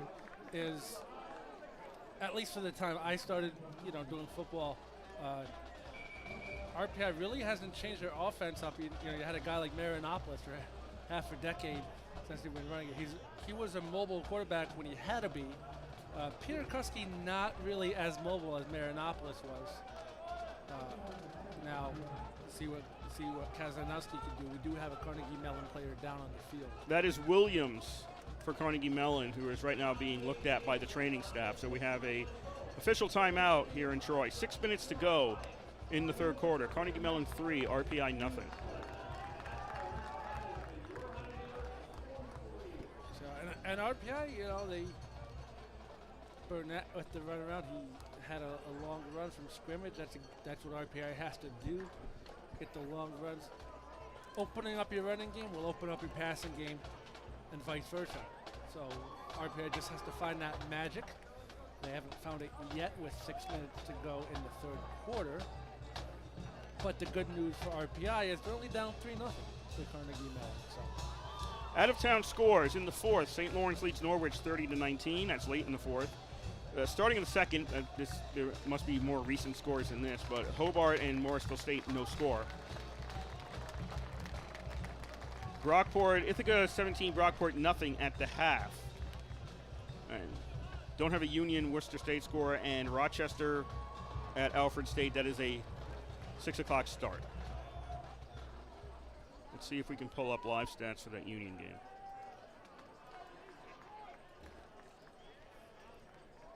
Ed used to be at the field house back when the phone used to ring. I used to be the guy answering the phone. I had 2,000 people saying phone. Yep. Every time. Williams will walk off the field under his own power with the training staff. Second and 10 RPI at the Carnegie Mellon 20. 3-0 RPI trail. 6 minutes to go, third quarter. Kazanowski looking downfield, doesn't see anything. He's got to run with the ball along the 25 to the 20, and he's going to run out of bounds at the 16-yard line. Well, see, that's what Kazanowski does for you. Peter Kuski could have run with the ball a little slower back there, too. Kazanowski a little bit more speed. So he was able to get to the sidelines. But you see, he, along with Peter Kuski, are not finding open receivers. They have some time, but the coverage is there for Carnegie Mellon, and they're not finding anybody open. So Kazanowski in the quarterback for 3rd and 6. Scanning the field, looking end zone, and it's incomplete. I think Thomas Corey got a hand on that. Just barely. He was diving for it, not to catch it, but to knock it away. And if he got a piece of it, that was good work. But yeah, the coverage has been spot on for Carnegie Mellon all day today. That hit somebody because it changed direction.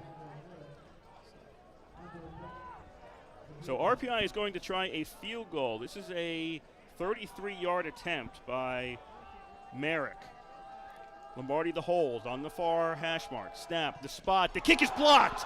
The kick is blocked. That ball is live, and they're running for it at the 20-yard line. It's picked up, and Carnegie Mellon's going to get it around the 21 after a tackle. So the field goal attempt by RPI is blocked, and it's still 3-0 Carnegie Mellon with 5:14 to go here in the third quarter. Yeah, and it was a very low kick, too, by Merrick. He didn't really get any air underneath him. Snap was low, hold was okay by Lombardi, given the low snap, but the kick was very, very low by Merrick. There was no air under that whatsoever.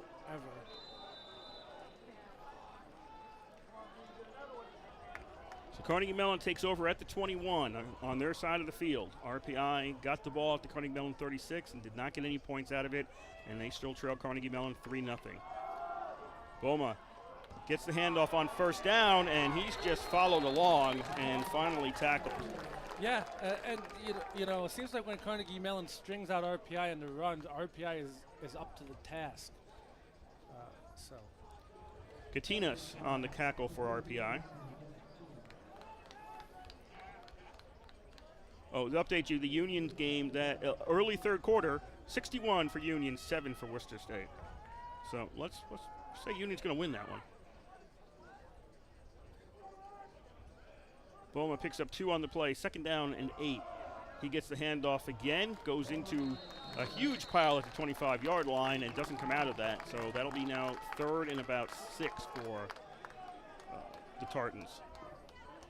So we'll see what they do. RPI had been really good stopping the run. Of course, the last 2 possessions for Carnegie Mellon have resulted in interceptions, but RPI wasn't able to do anything with either of the interceptions.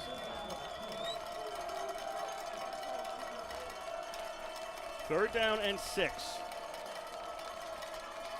Effort went in motion.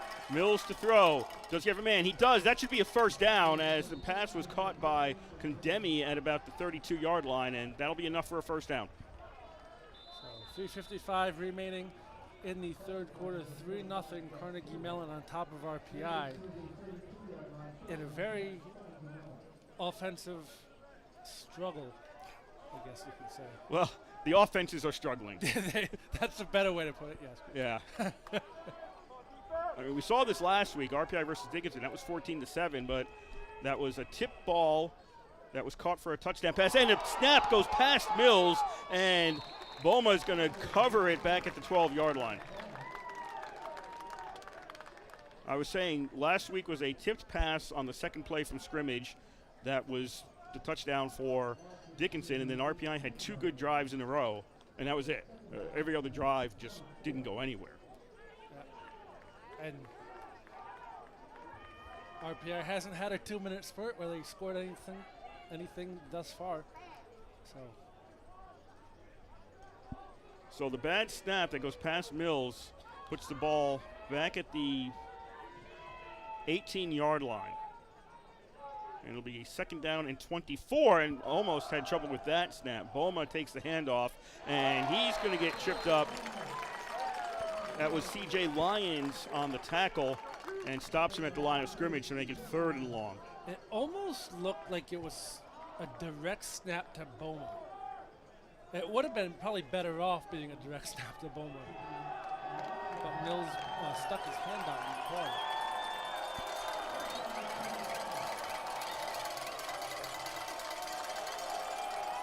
Third and 25 from the 17-yard line. 4 wideouts.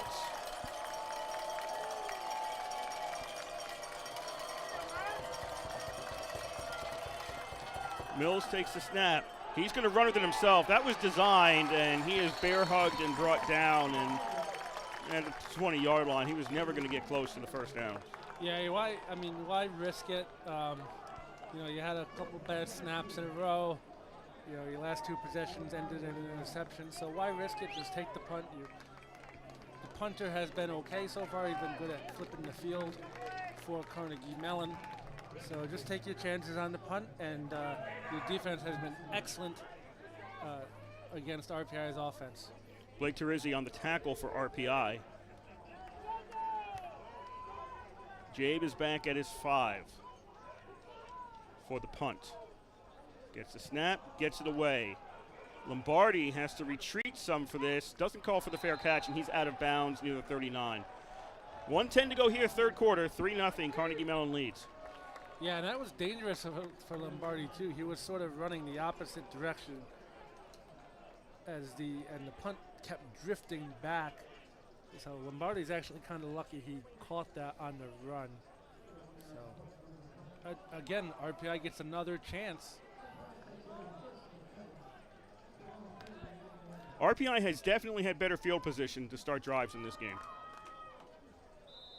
I mean, Carnegie Mellon hasn't been beyond the 25 on their side of the field to start a drive. RPI has started 3 on Carnegie Mellon's side of the field. Kazanowski stays in there at quarterback. Handoff on first down. Nice hole to start with. That closed up after a gain of 4. But again, I mean, Carnegie Mellon's defensive backs are pretty much only 8 yards off the ball, off the line of scrimmage. So they're sort of giving RPI the chance to pass. See, now it's a little bit more spread out. But for the most part, I mean, Carnegie Mellon's been putting one guy back deep, the safety, and everybody else has been up protecting the run. That's Collier, who's the only person on the other side of the 50-yard line right now. Burnett is the running back. He had that first down carry for RPI. 2 receivers to the left. Burnett takes it again, runs right into the pile, and he stopped at the 46. Yeah. If he had bounced that one outside, he might have had a better chance. Yeah, and you know, like I said, with a defense like Carnegie Mellon is playing, if you can get the blocking, you can get your blocking to hold up for a couple seconds, you can pump fake that safety and pull him to the other side of the field and get a man open down the sidelines. That does it for the third quarter in Troy. 45 minutes are done here, and it's still Carnegie Mellon 3, RPI nothing, as it was back in the first quarter. Yep, and neither team really much has anything to brag about. Couple big plays here and there, but stopped by penalties. That's been the name of the game. Is a penalty can stop a drive just like that, and there have been pretty big penalties for both teams. 15 yards that stopped the drive, taking away first downs, and resulting in punts.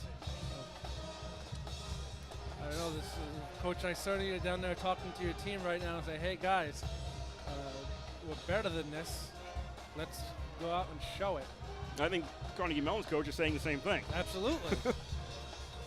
and both coaches can say, hey, you know, I mean, you don't want to dwell on last year because last year's over. But both coaches say, hey, neither team looks like NCAA tournament caliber teams right now. And both teams are coming off an appearance last year in the NCAA. Well, Carnegie Mellon should have appeared, but they couldn't because of COVID protocols within the football program. But neither team looking really impressive. Through 3 quarters, total yards, total offense, RPI 170, Carnegie Mellon 138. I'm curious to see what's the longest run from scrimmage for either team. Oh, I don't know. I mean, I think for RPI it's been like 10 yards.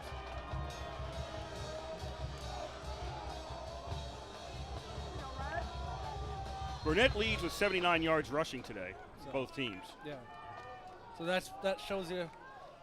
Burnett's a good runner. That shows you how good the defense has been for Carnegie Mellon. Fourth quarter just about to start here in Troy. RPI left to right, Carnegie Mellon right to left across your radio dial. RPI with a 3rd and 4, and that's not going to get close to a first down.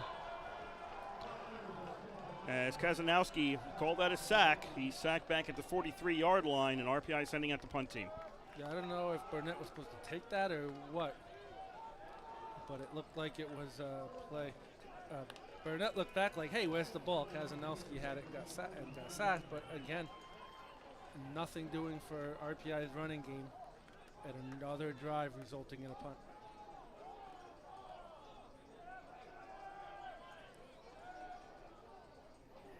High snap, pulled down by Burke. He gets the punt away, and fair catch on the other side. So ball's at the 27-yard line. Carnegie Mellon will start out. By my count, that's their best field position for the start of a drive today. 14-17 to go in the fourth quarter. Carnegie Mellon 3, RPI nothing. Yeah, and the game has really been played between both 20-yard lines, just that 80-yard field. Problem is, the football field's 100 yards, so neither team is able to get that last 20 yards needed to get into the end zone.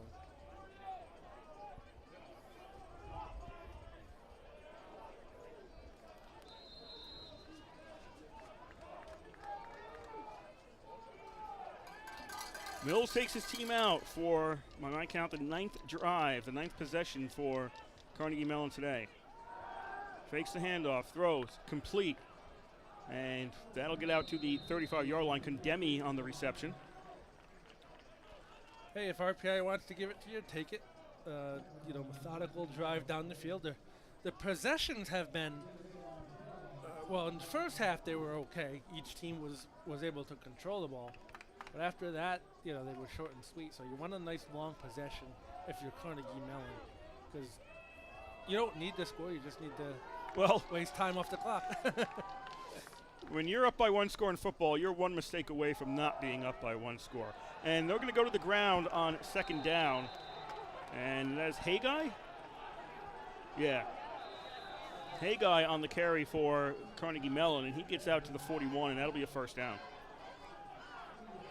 Yeah, I mean, you're 1 mistake away. But I think Carnegie Mellon's defense has done an excellent job, because Carnegie Mellon, they have made mistakes. They've had bad snaps. They've had interceptions. But the defense has been up to the task. So I guess it depends on where on the field you make it. 1st and 10, Carnegie Mellon at their own 41. A little over 13 to go here, 4th quarter. Carnegie Mellon leads 3-0. Fake the handoff, throw, and that's complete, and that's close to the 50-yard line for Hughes. Yeah, it's going to be just short of the first down. It's going to bring up a 3rd down. 2nd down, excuse me.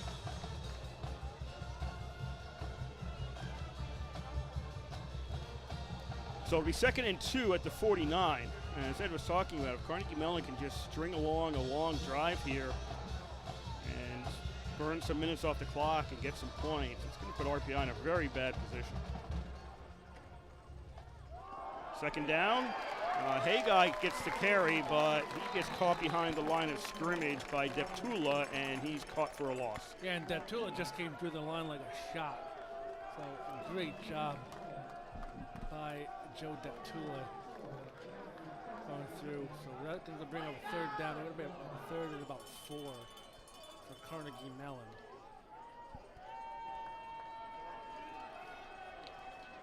And Carnegie Mellon still on their own side of the 50.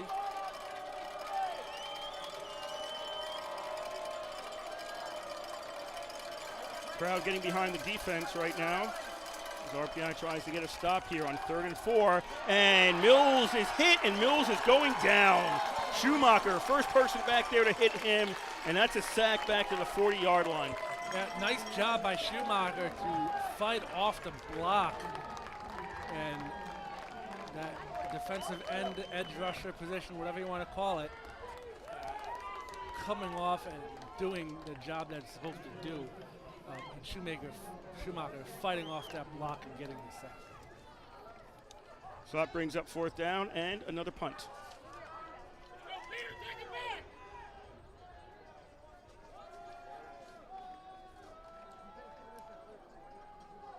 James at his own 25. Lombardi's waiting for this near his own 25. Good kick. Good kick. Lombardi had to retreat to the 10. He had to go back up 15 yards. Now he's going to get hit, and he's taken down around the 8-yard line. That was a really good kick by Jabe. Yeah, at a time it had to be too. So that's going to push RPI back to the 8-yard line, their own 8-yard line. And Lombardi should have just ran up. You're better off just running up the field anyway on each other, getting the most yards you can instead of going east to west and go north to south. And that time, it caused a loss for RPI and yardage. RPI starting at their own 9. First time they've started in single digits for a drive this year. RPI trailing 3-0 as they hit the ground. And Burnett gets about 4, maybe 5, close to 5. He's almost out to the 14-yard line. Yeah, with almost 10 and a half minutes left to play for RPI, gotta start getting a little creative. You can't. Nothing that you have been doing has been working so far. So, gotta open up the playbook a little bit.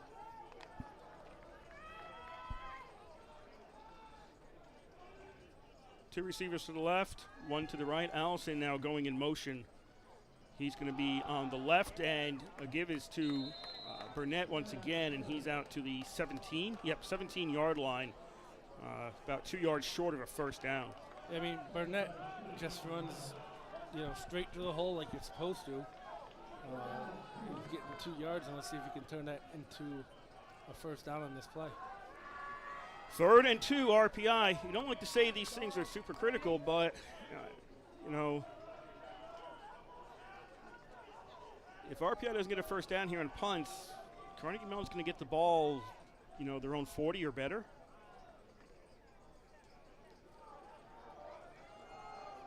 With a goal of just killing time. And RPI stays to the ground on 3rd down, and it's a huge pile of people, and it looks like, flag on the play. And that looks like it's going against RPI. So I was about to say, looks like it's a first down, but instead the line judge is indicating it's a penalty against RPI. We'll see what the call was. Illegal shift. Yep.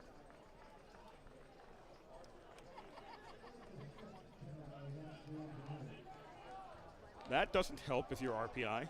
Not at all. I mean, that was a first down based on whether the official was standing.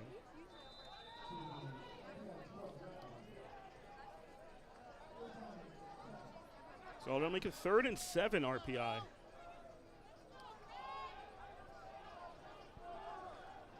Crowd's not really getting into this one right now. 3rd down and 7 RPI as we're coming up on 9 minutes to go in today's game, and RPI trailing 3-0. Peter Kuski's in at quarterback right now and intercepted, taken away by Young. Young's to the 15, to the 10, to the 5, and Young is tackled short of the goal line, but it'll be 1st and goal for Carnegie Mellon. And that was the way RPI's offense is going right now. That was a nail in the coffin, especially if Carnegie Mellon can punch it in from the 1 yard line.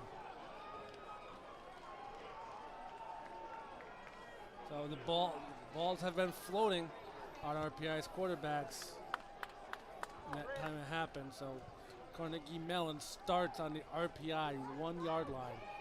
8:49 to go. On the 1. And if I'm Carnegie Mellon, that's 4 attempts to get this thing in. Yeah, absolutely. No field goals involved. 4 times. You got 1 yard to go.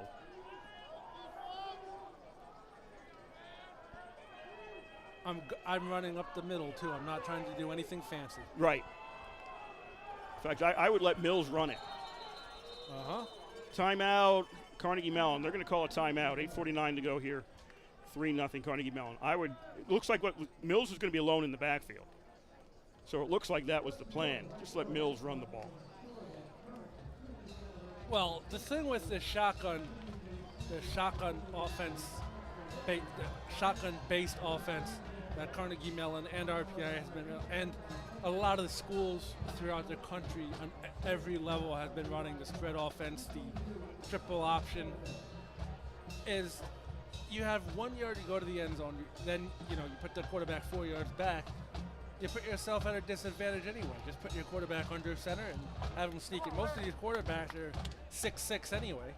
I mean, have someone like me get under center and just stretch the ball out into the goal line. This is WRPI Troy with Engineer Football from the East Campus Stadium. 3-0 Carnegie Mellon leads. Under center, Mills takes the ball, goes forward, keeps moving, doesn't get in. He's stopped at the 1 yard line. Right idea anyway. Well, you've got 3 more times to do it. That's right. And what they're doing is there's a running back lining up behind. That's Mills. Haggai. Yeah, Haggai. Trying to push Mills into the end zone. So 2nd and goal from the 1. Under center again, Mills takes the snap, and he's trying to move forward, and is he in? No signal yet, no. 3rd and goal inside the 1. Basically the 1 foot line at this point. I mean, basically, they've done away with betting the quarterback into the goal line. That's a ridiculous penalty anyway. And that's exactly what Carnegie Mellon's doing. So, I mean, if I'm RPI, I'd take that cornerback in coverage, just send him in. Just another guy to stop the run. They ain't passing. So Mills is going to go in the shotgun now. Haggai is standing next to him on 3rd and goal from the 1. Mills takes it again, and does he make it in? Waiting for a signal, and the officials have not signaled touchdown. Then now they do. That's a touchdown for Carnegie Mellon.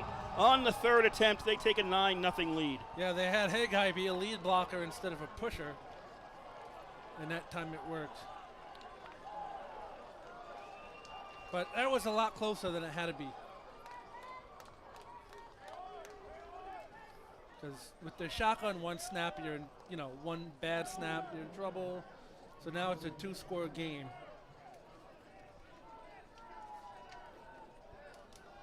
That's Hannah coming in for the extra point attempt. Snap the spot, the kick is up, and the kick is good. 10-0. Carnegie Mellon leads with 7:37 to go in today's game. So now it's a 2-score game for RPI against an offense who hasn't really done anything today lately. So their backs are going to be against the proverbial wall.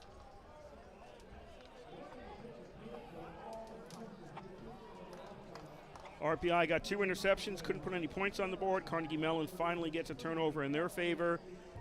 Well, the return on the interception got them at the 1. Yes. So the offense had to score, but credit, who got the interception? Young. Young got the interception and brought it down to the 1-yard line.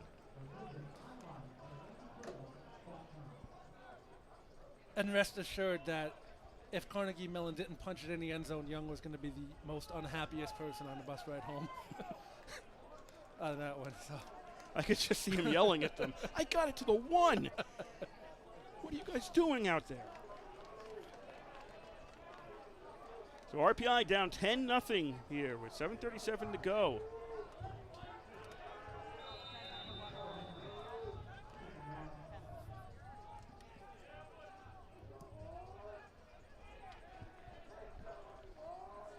Hannah boots it. Kickoff return for RPI. That's going to go out of the end zone. Nice kick. RPI will take it at the 25. I think that's the first touchback on a kickoff we've seen today. It is. So RPI if you have to open up the playbook last drive, you definitely have to open it up this drive. So Peter Kuski is back out at quarterback. He was there for the last drive, which resulted in the interception. So the ball to 25 for RPI. They need points, and they need them now. Down 10-0.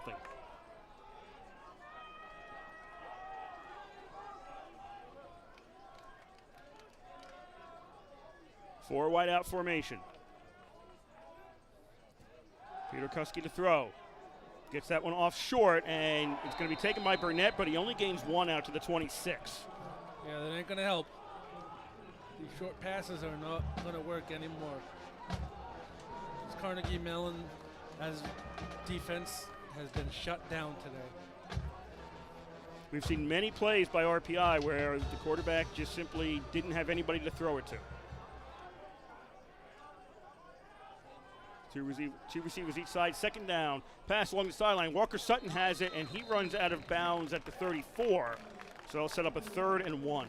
Yeah, he could have gotten that extra yard before he went out of bounds. So mental error by Walker Sutton.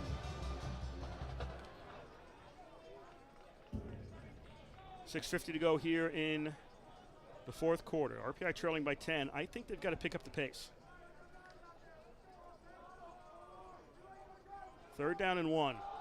RPI on the ground. That'll be a 1st down as Burnett takes it to the 37, close to the 38. Yeah, I mean, you're going to have to go down the field. You're going to have to start doing it.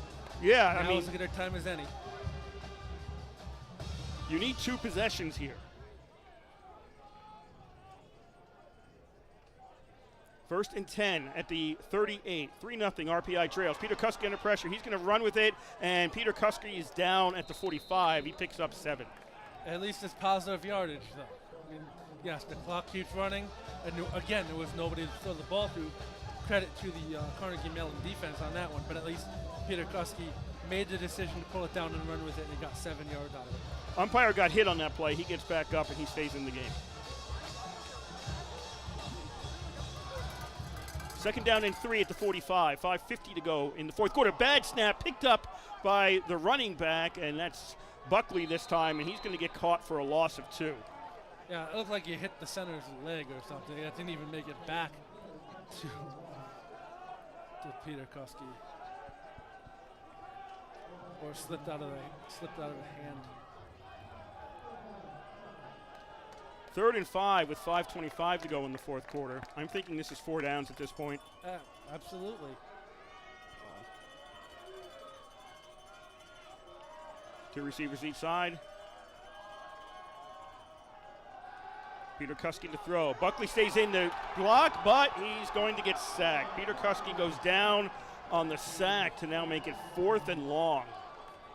Yeah, what Carnegie Mellon is doing, they know RPI is going to pass the ball. They know RPI is out of their comfort zone now, so they're just blitzing and coming up in these empty holes. There's not enough blockers for RPI. That was Jacob Nash on the sack for Carnegie Mellon. And that pushes RPI back. 4:40 to go here. Fourth quarter. 4th and 14 for RPI. Offense stays out there. Lombardi shifts to the left. 2 wideouts each side. Peter Kuski back to throw. He's going to get hit, and he's sacked back at the 26. And that's probably the ball game right there. Ben Coyne in on the sack along with Robert Corey.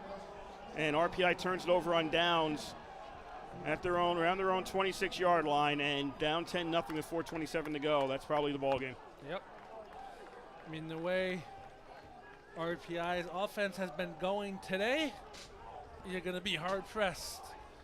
Even if you do get the ball back and Carnegie Mellon doesn't score, you're going to be hard-pressed to get the ball down the field and to get 2 scores. Second straight possession that Carnegie Mellon starts on RPI side of the field after their previous 9. They were no better than their own 27. Mills gives to Haggai on first down. He's going to get about 4 yards. Call it 4 yards down to the 23. RPI has 3 timeouts, and Carnegie Mellon is in no rush to run plays right now. Yeah, and now if you're RPI, you know Carnegie Mellon's just going to keep running the ball to run the clock down. So, I mean, I do the same thing Carnegie Mellon is, just blitz, blitz, blitz, and hopefully you get something out of it.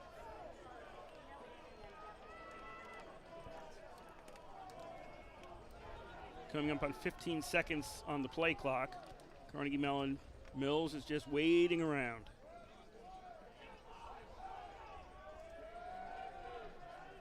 Five seconds. Now they'll snap the ball with 3:40 to go in today's game. Haggai takes the carry, runs into a load of players. Now he's going to get tackled for a loss as he had no room up front. RPI comes in, and RPI will take a timeout with 3:32 to go in today's game, trailing by 10. Yeah, I think RPI has 1 timeout left. I have them at 2 timeouts left. I thought there was a timeout down here, or maybe that was the last half. I don't know. But I thought there was a timeout. Maybe it was official timeout. I had Carnegie Mellon taking a timeout There we go. when they got the ball at the 1. Yes. But I didn't have RPI taking any timeouts. So 3:32 to go in the game. 3rd and long for Carnegie Mellon, and it's sometimes you could be down by 10 and it's 34-24 and you feel confident you can maybe get 2. Right now it's 10-0, and I'm not sure RPI is confident of 2. Yeah, I mean, they feel confident, but they're not playing as if they're confident. I'm sure they feel confident they can get it, but they're not playing as if they are. So it's 3rd and 10 for Carnegie Mellon on the RPI 27-yard line. Mills fakes the handoff to Haggai. Flag comes out, pass. That's complete. Close to a first down if this counts. Everett on the reception is out near the marker. I think this is coming back.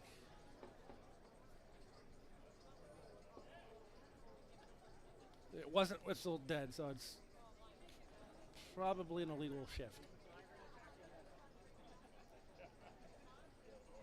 Kevin Lynch is our referee. Now they're talking to coach. I think this might be against RPI. This might be a 5 yards against RPI, and they're asking him, do you want a 4th and short or a 3rd and 5? That might be why they're out there talking about this. Yeah, this is offsides against RPI. It'll be declined, so that becomes 4th and short. 4th and 1 at the 23. That's a really good decision, though, because if you stop it, you put RPI that much back. Well, they're going to go for the field goal here. Oh, okay. This is a 35-yard attempt by Hannah on the far hash mark on 4th and 1.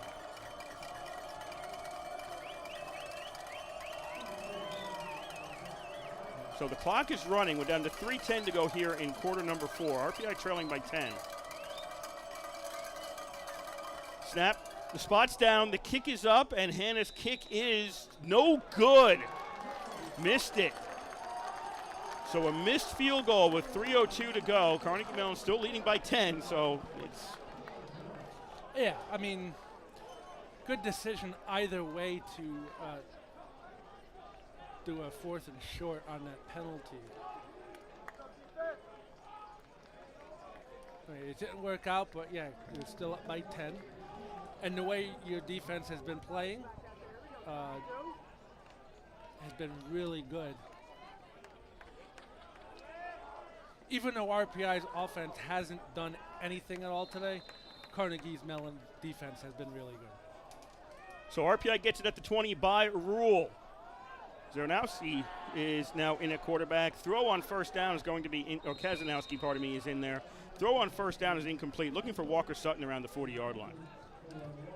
So Peter Kuski was in. Peter Kuski started. Kazanowski came in. Peter Kuski came back in, and now Kazanowski is in there for RPI. 10-0, Carnegie Mellon leads. 2:56 to go in the fourth quarter. RPI 2nd and 10 at their own 20.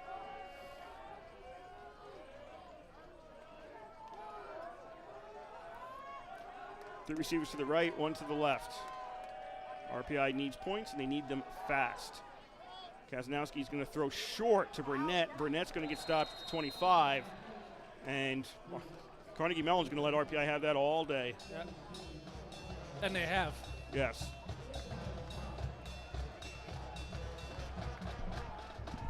Third down and 5. Coming up on 2.5 to go in the fourth quarter. Kazanowski, Walker Sutton complete at the 35, and nice work by Williams along the sideline. Just got enough of Walker Sutton to prevent him from going down the sideline. Yeah, I mean that could have been 6 for RPI, but Walker Sutton just got hit by Williams to go out of bounds. Yeah. 1st and 10 RPI at the 38. Trailing 10-0. Pass that is complete to Goldsmith at the 42.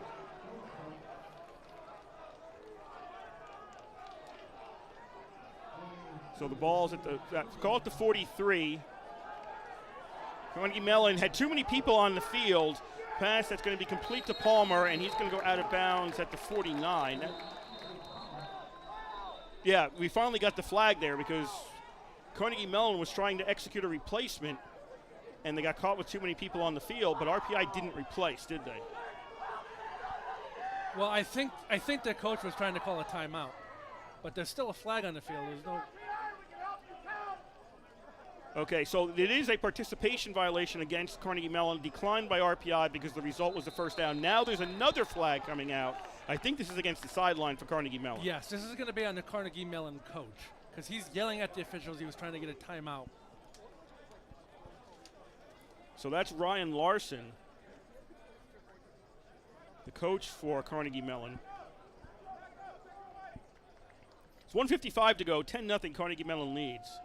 So unsportsmanlike conduct against Carnegie Mellon is going to move it 15 yards further. Okay, so back to the substitution. I don't think RPI substituted, which means they can go up and snap the ball. Correct. If RPI substitutes, Carnegie Mellon gets to substitute. Correct. But I don't think RPI did, which meant Carnegie Mellon got caught. They actually had 13 on the field. Correct. When the ball was snapped. But RPI declined the penalty, took the outcome of the play, and then let's call inappropriate language perhaps from Carnegie Mellon on the other side, or however you want to phrase that. is another 15 yards. 1:55 to go here, fourth quarter, 10-0 Carnegie Mellon leads. RPI first and 10 at the Carnegie Mellon 33. Kazanowski throws. That is complete to Lombardi to the 25, and he's out of bounds near the first down marker. So yeah, I mean, if RPI, found that sooner, found that play sooner, we could be looking at a different style game here. But right now, time is ticking away on the Engineers as the clock will start soon. 1:51 to go in the game. First and 10, RPI. Kazanowski throws, and that's a touchdown. Looks like, I think the defender may have tripped or something, and Ninchi is found along the sideline, and he's in the end zone. What happened was, this was good patience by Kazanowski. The defender was looking in the backfield, and it looked like Kazanowski was going to get sacked, so the defender stopped, because I think he thought Kazanowski went down. But Kazanowski just got out of the tackle and flicked it to the receiver for the touchdown. So Merrick on the try of the extra point. RPI gets 6. RPI now has 7. So 10-7. So undoubtedly an onside kick coming up.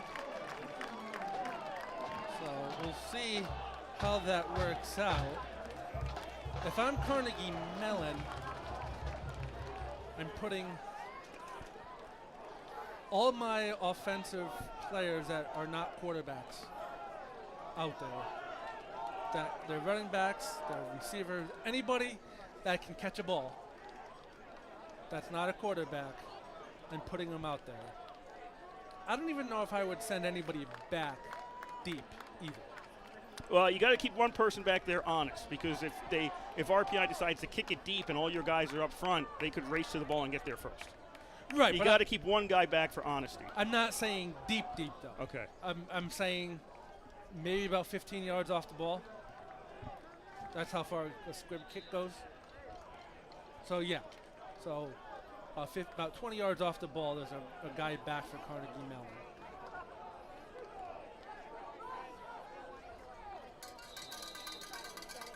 So 1:46 left. It just got interesting. Or a lot more interesting. So if you're an RPI fan, you may recall the game against Union last year when RPI recovered an onside kick with under a minute to go to set up the field goal that put RPI in the NCAA playoffs. So let's see where this is going. At least I have a better view this time. It was rainy and dark at Union. All I saw was the ball go through the Union player's hands, and I never saw it again. So Merrick is out to try this onside kick. So the rules are you can't imbalance your line. So there's 5 on each side right now for RPI, and it's a short kick and taken by Carnegie Mellon, and they've got it at the 47. Yeah, I mean, that seems to be the way the onside kicks are going these days. Reefer, the wide receiver, was out there and got the ball. Yeah. The kicker has just been sort of like kicking it with the top of his foot, and everybody was following the ball. So it sort of takes away that scrum for the ball, if you will. Carnegie Mellon starting at RPI's 46. That's the 3rd straight drive they've started on RPI side of the field. I mean, if you're RPI, you can't let them get a first down. Well, RPI's got 2 timeouts left, and if you're Carnegie Mellon, you want to get time off that board. So handoff on first down. Haggai takes it, and he's going to get caught for a loss, and RPI is going to call a timeout. 1 timeout left for RPI, 1:39 to go in the game. RPI trails 10-7. Right, and presumably a first down ices the game. At least by not letting them get in a first down. If you hold them here, you're going to get 1, maybe 2 chances to go deep at the end zone. You're going to end up in the long shot, but it's better than no shot. That's hey, 80-1 shot won the Kentucky Derby this year. So you follow racing? only the Kentucky Derby and okay. big races like that. Ironically, the horse's name was Rich Strike. So anything can happen.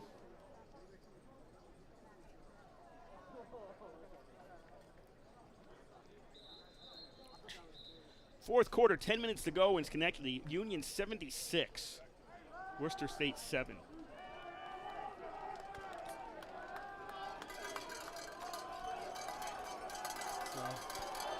Okay, back to action here. Ball's at the 47. Call a 2nd and 11 for Carnegie Mellon with 1:39 on the clock and RPI trailing by 3.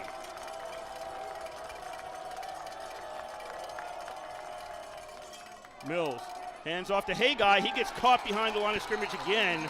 Conquo is the first person back there. That'll be a loss of 2, setting up a 3rd and 13. RPI takes the timeout with 1:35 to go. RPI is now out of timeouts. And that's okay with Carnegie Mellon? I mean, Well, I think they'd like to get a few more yards to set up a 3rd and more manageable. yes. But good news is now you can waste time off the clock. So, because now RPI doesn't have any more timeouts. But the question now becomes, you're at a 3rd and 13. Right. Do you think you can put this on the ground and get 13 yards? Correct. Well, I mean, Well, that's a question here, because if you throw Right. it to get the 13 and it goes incomplete, you just stop the clock for RPI. exactly. And you have 2 chances to get the first down. But do you want to go do if you- it's a 4th down? Right. Do you want RPI to get the ball if you fail on 4th down at their own 40-ish? Well, I mean, you can always punt and put them back. I'm going to say, Carnegie Mellon right now, what are they thinking here on 3rd down? Do you want the first, or do you want to get the I say clock, kill the clock as much as possible and punt I it if say you don't get it? I say kill the clock and punt. That's my opinion.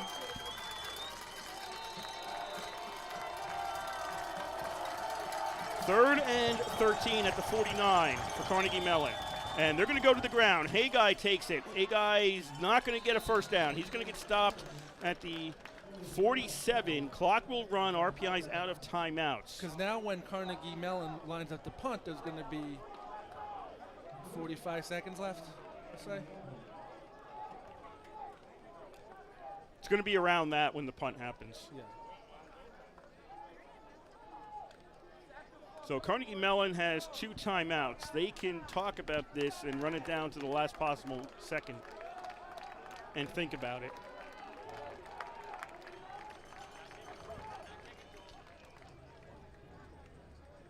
You may even take the penalty to run that extra second off. Yeah, Oh, they just got the timeout. they just called their second timeout of the half. So 47 seconds are left here. Ow, in Troy. I grabbed the wrong end of the pen. You are having a great game today, Kurt. No blood, we're okay.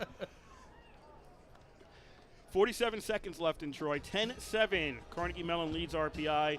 They've got a 4th and 11 at the RPI 47. So the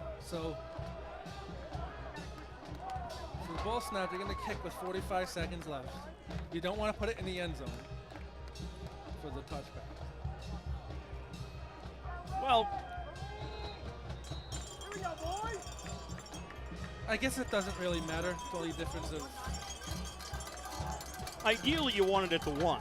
I mean, Right. yeah, I understand that, but they're going to keep the offense out there. Oh, no, never mind, my bad. Jabe is out there to punt. Lombardi's back at his own 10.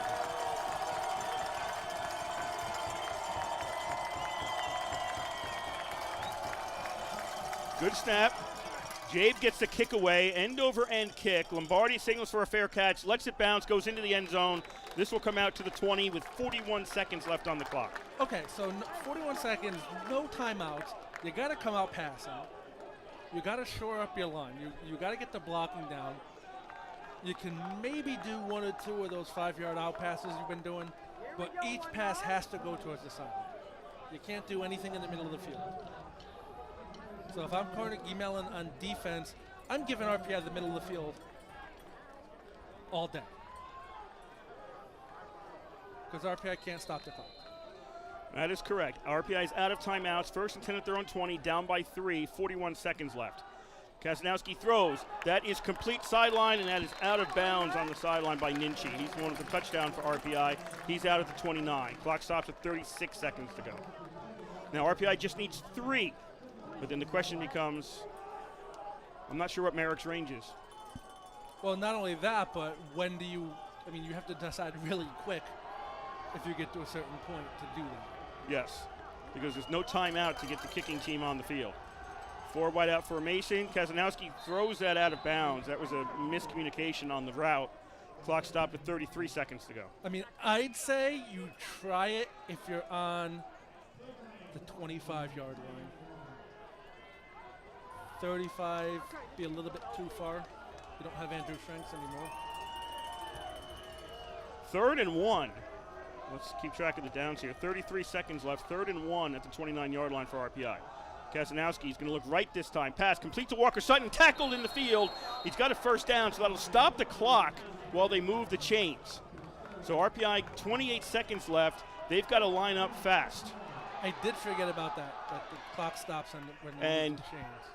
Kazanowski on first down, looking downfield. He's going to get sacked. Kazanowski gets grabbed, and they're going to blow the play dead, as they should.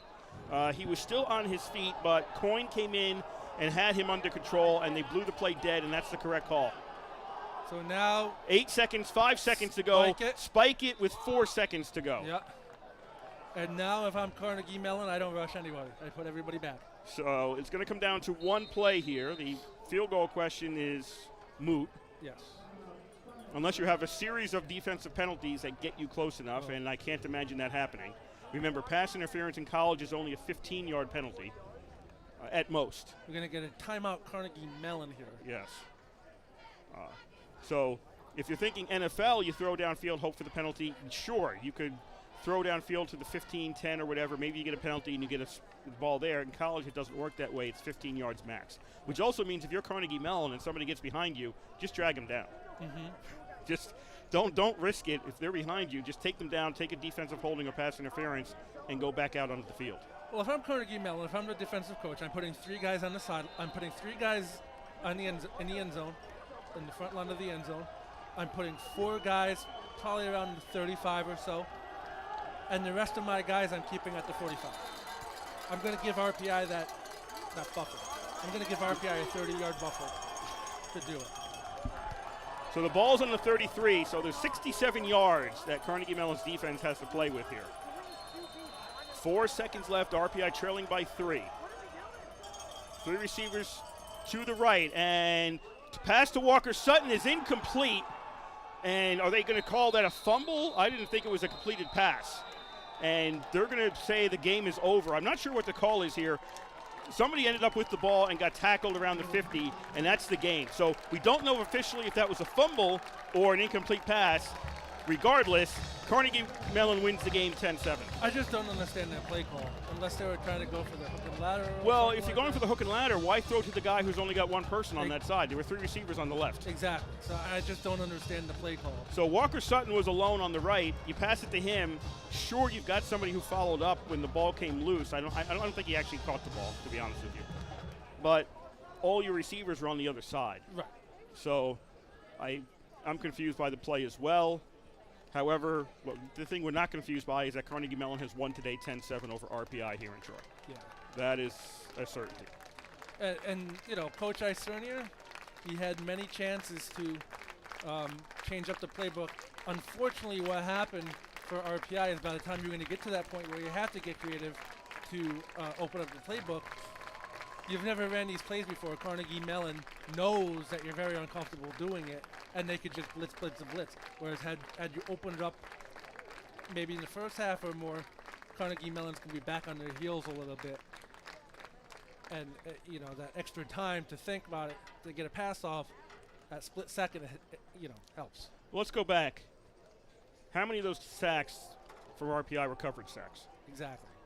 That really, to me, is the key to the game.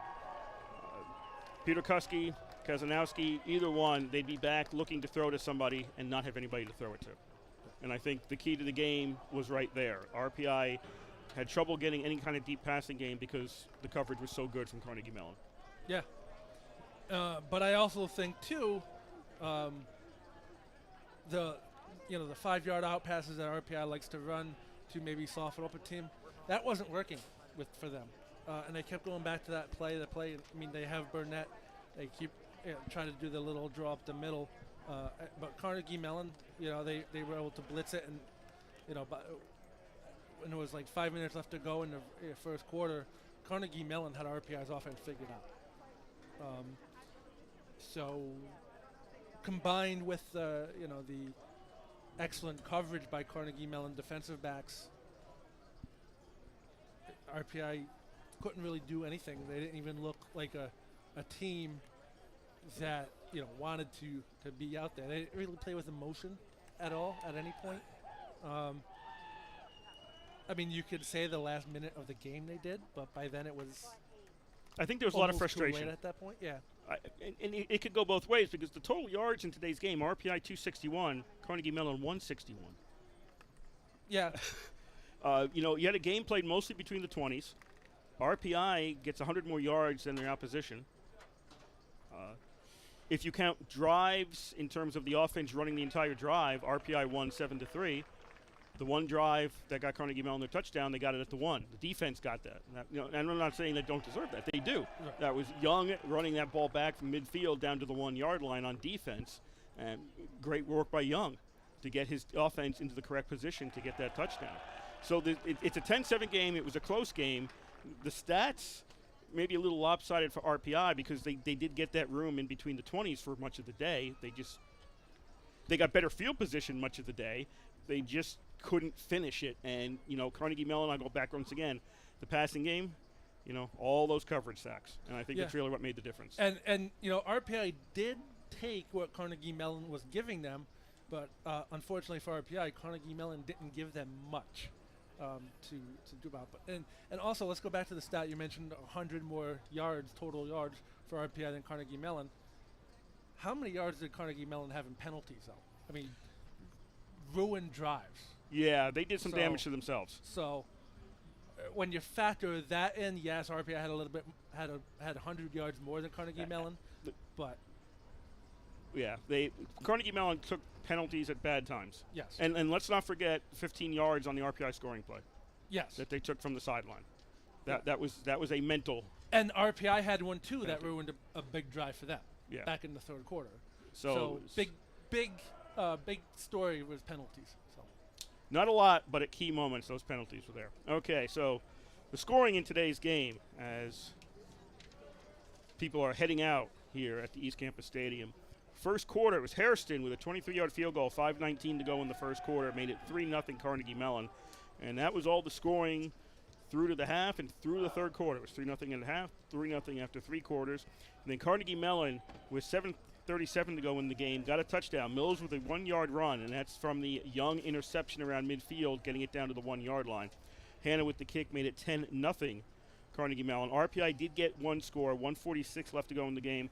That was Kazanowski to Ninchi on a 23-yard pass. Merrick's kick made it 10-7 in favor of Carnegie Mellon. RPI, though, they did get the ball back late in the game, but they were not able to get it downfield. And with 4 seconds left, they had one play left, and basically everything died around the 50-yard line. And so that was a final here in Troy. RPI falling to Carnegie Mellon 10-7. Yeah. For RPI, they fall to 1-1 on the season. Carnegie Mellon improves to 2-0. Carnegie Mellon came in on an 8-game winning streak because they couldn't play in the NCAAs last year. Not to say they would have lost, but they couldn't play. They ended the season with a win, didn't play postseason, and then have started the season with 2 wins. So now they're on a 9-game winning streak. RPI was a 1-game winning streak. Now took the loss today. For Carnegie Mellon, they're home against Grove City next Saturday at 1 p.m. And for RPI, they are home against WPI right here at the East Campus Stadium. That's a 5 p.m. start next Saturday. Your engineers of the game? I think offensively, I'm going to give it to Dylan Burnett. I mean, he pretty much carried the offense on his shoulders. Just getting as many yards as he can. He didn't really get much from the Carnegie Mellon defense. He ended up with 92 yards, a 4.8 average. Yeah, I mean, he has the stats show that he had a good game, and he did. I'm not taking anything away from the good game, but if you're watching the game, you're thinking, oh, that was quietly a good game by Dylan Burnett. Not really any flashy plays that he had. Longest run was 16. Yeah, he just methodically, had a good game, and I think defensively, I don't know. I'll give it to Leblo. I mean, he had the interception. Yeah, You know. we're leaving here with an RPI loss. Let's not ignore the fact that the RPI defense, 3 points on the drives, and then their offense put them at the 1, which frankly, if you stop the other team at the 1, that is awesome. But you got to figure the other team gets it at the 1, 4 tries, they're going to get it in once. Yeah, and RPI had a great, a goal line stand. When Carnegie Mellon got the first field goal, let's not forget it was at the 5-yard line, too, as well. And that's also one of the penalties we were talking about. But RPI had a really good goal line stand. The defense played, really well for what it was. I'll give it to Leblo. He had the interception, and he just tried to jumpstart his team with a few tackles and stuff down there. But unfortunately for RPI, they didn't make enough defensive plays when they had to. It's tough to say that the way the defense played. Yeah, it was a 3-goal loss. 3-point loss. Yeah. 3-point loss. To say the defense didn't do enough is a understatement. It's sad to say, but I'm going to put it this way: if you're coming to play a team that was in the NCAA's last year and are expected to do well again this year, and your defense only gives up 10 points, you got to think you're going to win that game. Correct. You have to think you're going to win that game with only a 10 points surrendered, and they didn't, and it happens. We've all seen enough games that it happens. RPI did not play badly. It was very 2 evenly matched teams here today. Yes. Somebody was going to win, and somebody wasn't going to win. And if you're an RPI fan, you ended up on the wrong side. If you're a Carnegie Mellon fan, you're happy with the way this one turned out. That was the way it was going to be. This was not a game. This was not a game of dominance. And let's not forget RPI had a blocked field goal. So there's a lot of what ifs on this one. A lot of what ifs, right? Yeah. RPI is going to leave, and they're going to be thinking about a whole lot of what ifs out of this game, and that's just the way it goes. Yeah. Well, but anyway, before we go off the air, we have to say a few thank yous. We'd like to thank Will Dunn back at the station for getting us out there and making sure we stayed on the air. I understand before I got here it was quite a bit of It was a little hectic. Hectic before I got here. That's why my brain is a little bit off. But I got here about 20 minutes before the game started. It was just leave it at that. It was very hectic. So we'd like to thank Will for getting us out here and making sure we stayed there. We'd also like to thank the Rensselaer Union, which provides the funding for WRPI and all club-related activities of the Institute, including WRPI's coverage of RPI men's and women's ice hockey, football, and baseball later on in the year. We'd also like to thank you all for listening on the World Wide Web. Just point your browser to www.wrpi.org, and you can hear our broadcast 24 hours a day, 7 days a week, as long as we're broadcasting. We will have the broadcast for us on the air. That's once again www.wrpi.org. And also, if you're a current RPI student, you want to try your hand at sports broadcasting, like the game you heard today between RPI and Carnegie Mellon, or hockey later on in the season, or baseball if you so choose, or basketball, who knows. We can try to get you on the air for one of them. Just shoot us an email at wrpi-sports@rpi.edu, and we can do our best to accommodate you. There are plenty of opportunities this season to get on the air for football, men's and women's ice hockey, and baseball later on in the year. Like I said, if you have an interest in a sport, let us know. We can do our best to accommodate you. But shoot us an email at wrpi-sports@rpi.edu. So that will do it from the East Campus Athletic Village. Just a reminder again, RPI's next game here at the East Campus Stadium, 5 o'clock next Saturday. Yes, 5 o'clock next Saturday here at East Campus. Hockey doesn't start till October, so we will have football for the foreseeable future for the next 3 weeks or so. But that will do it here for the East Campus Athletic Stadium football game. The final score was Carnegie Mellon 10, RPI 7. For Kurt Stark, I'm Ed DeGuerin. You've been listening to live coverage of RPI football on 91.5 FM WRPI Troy.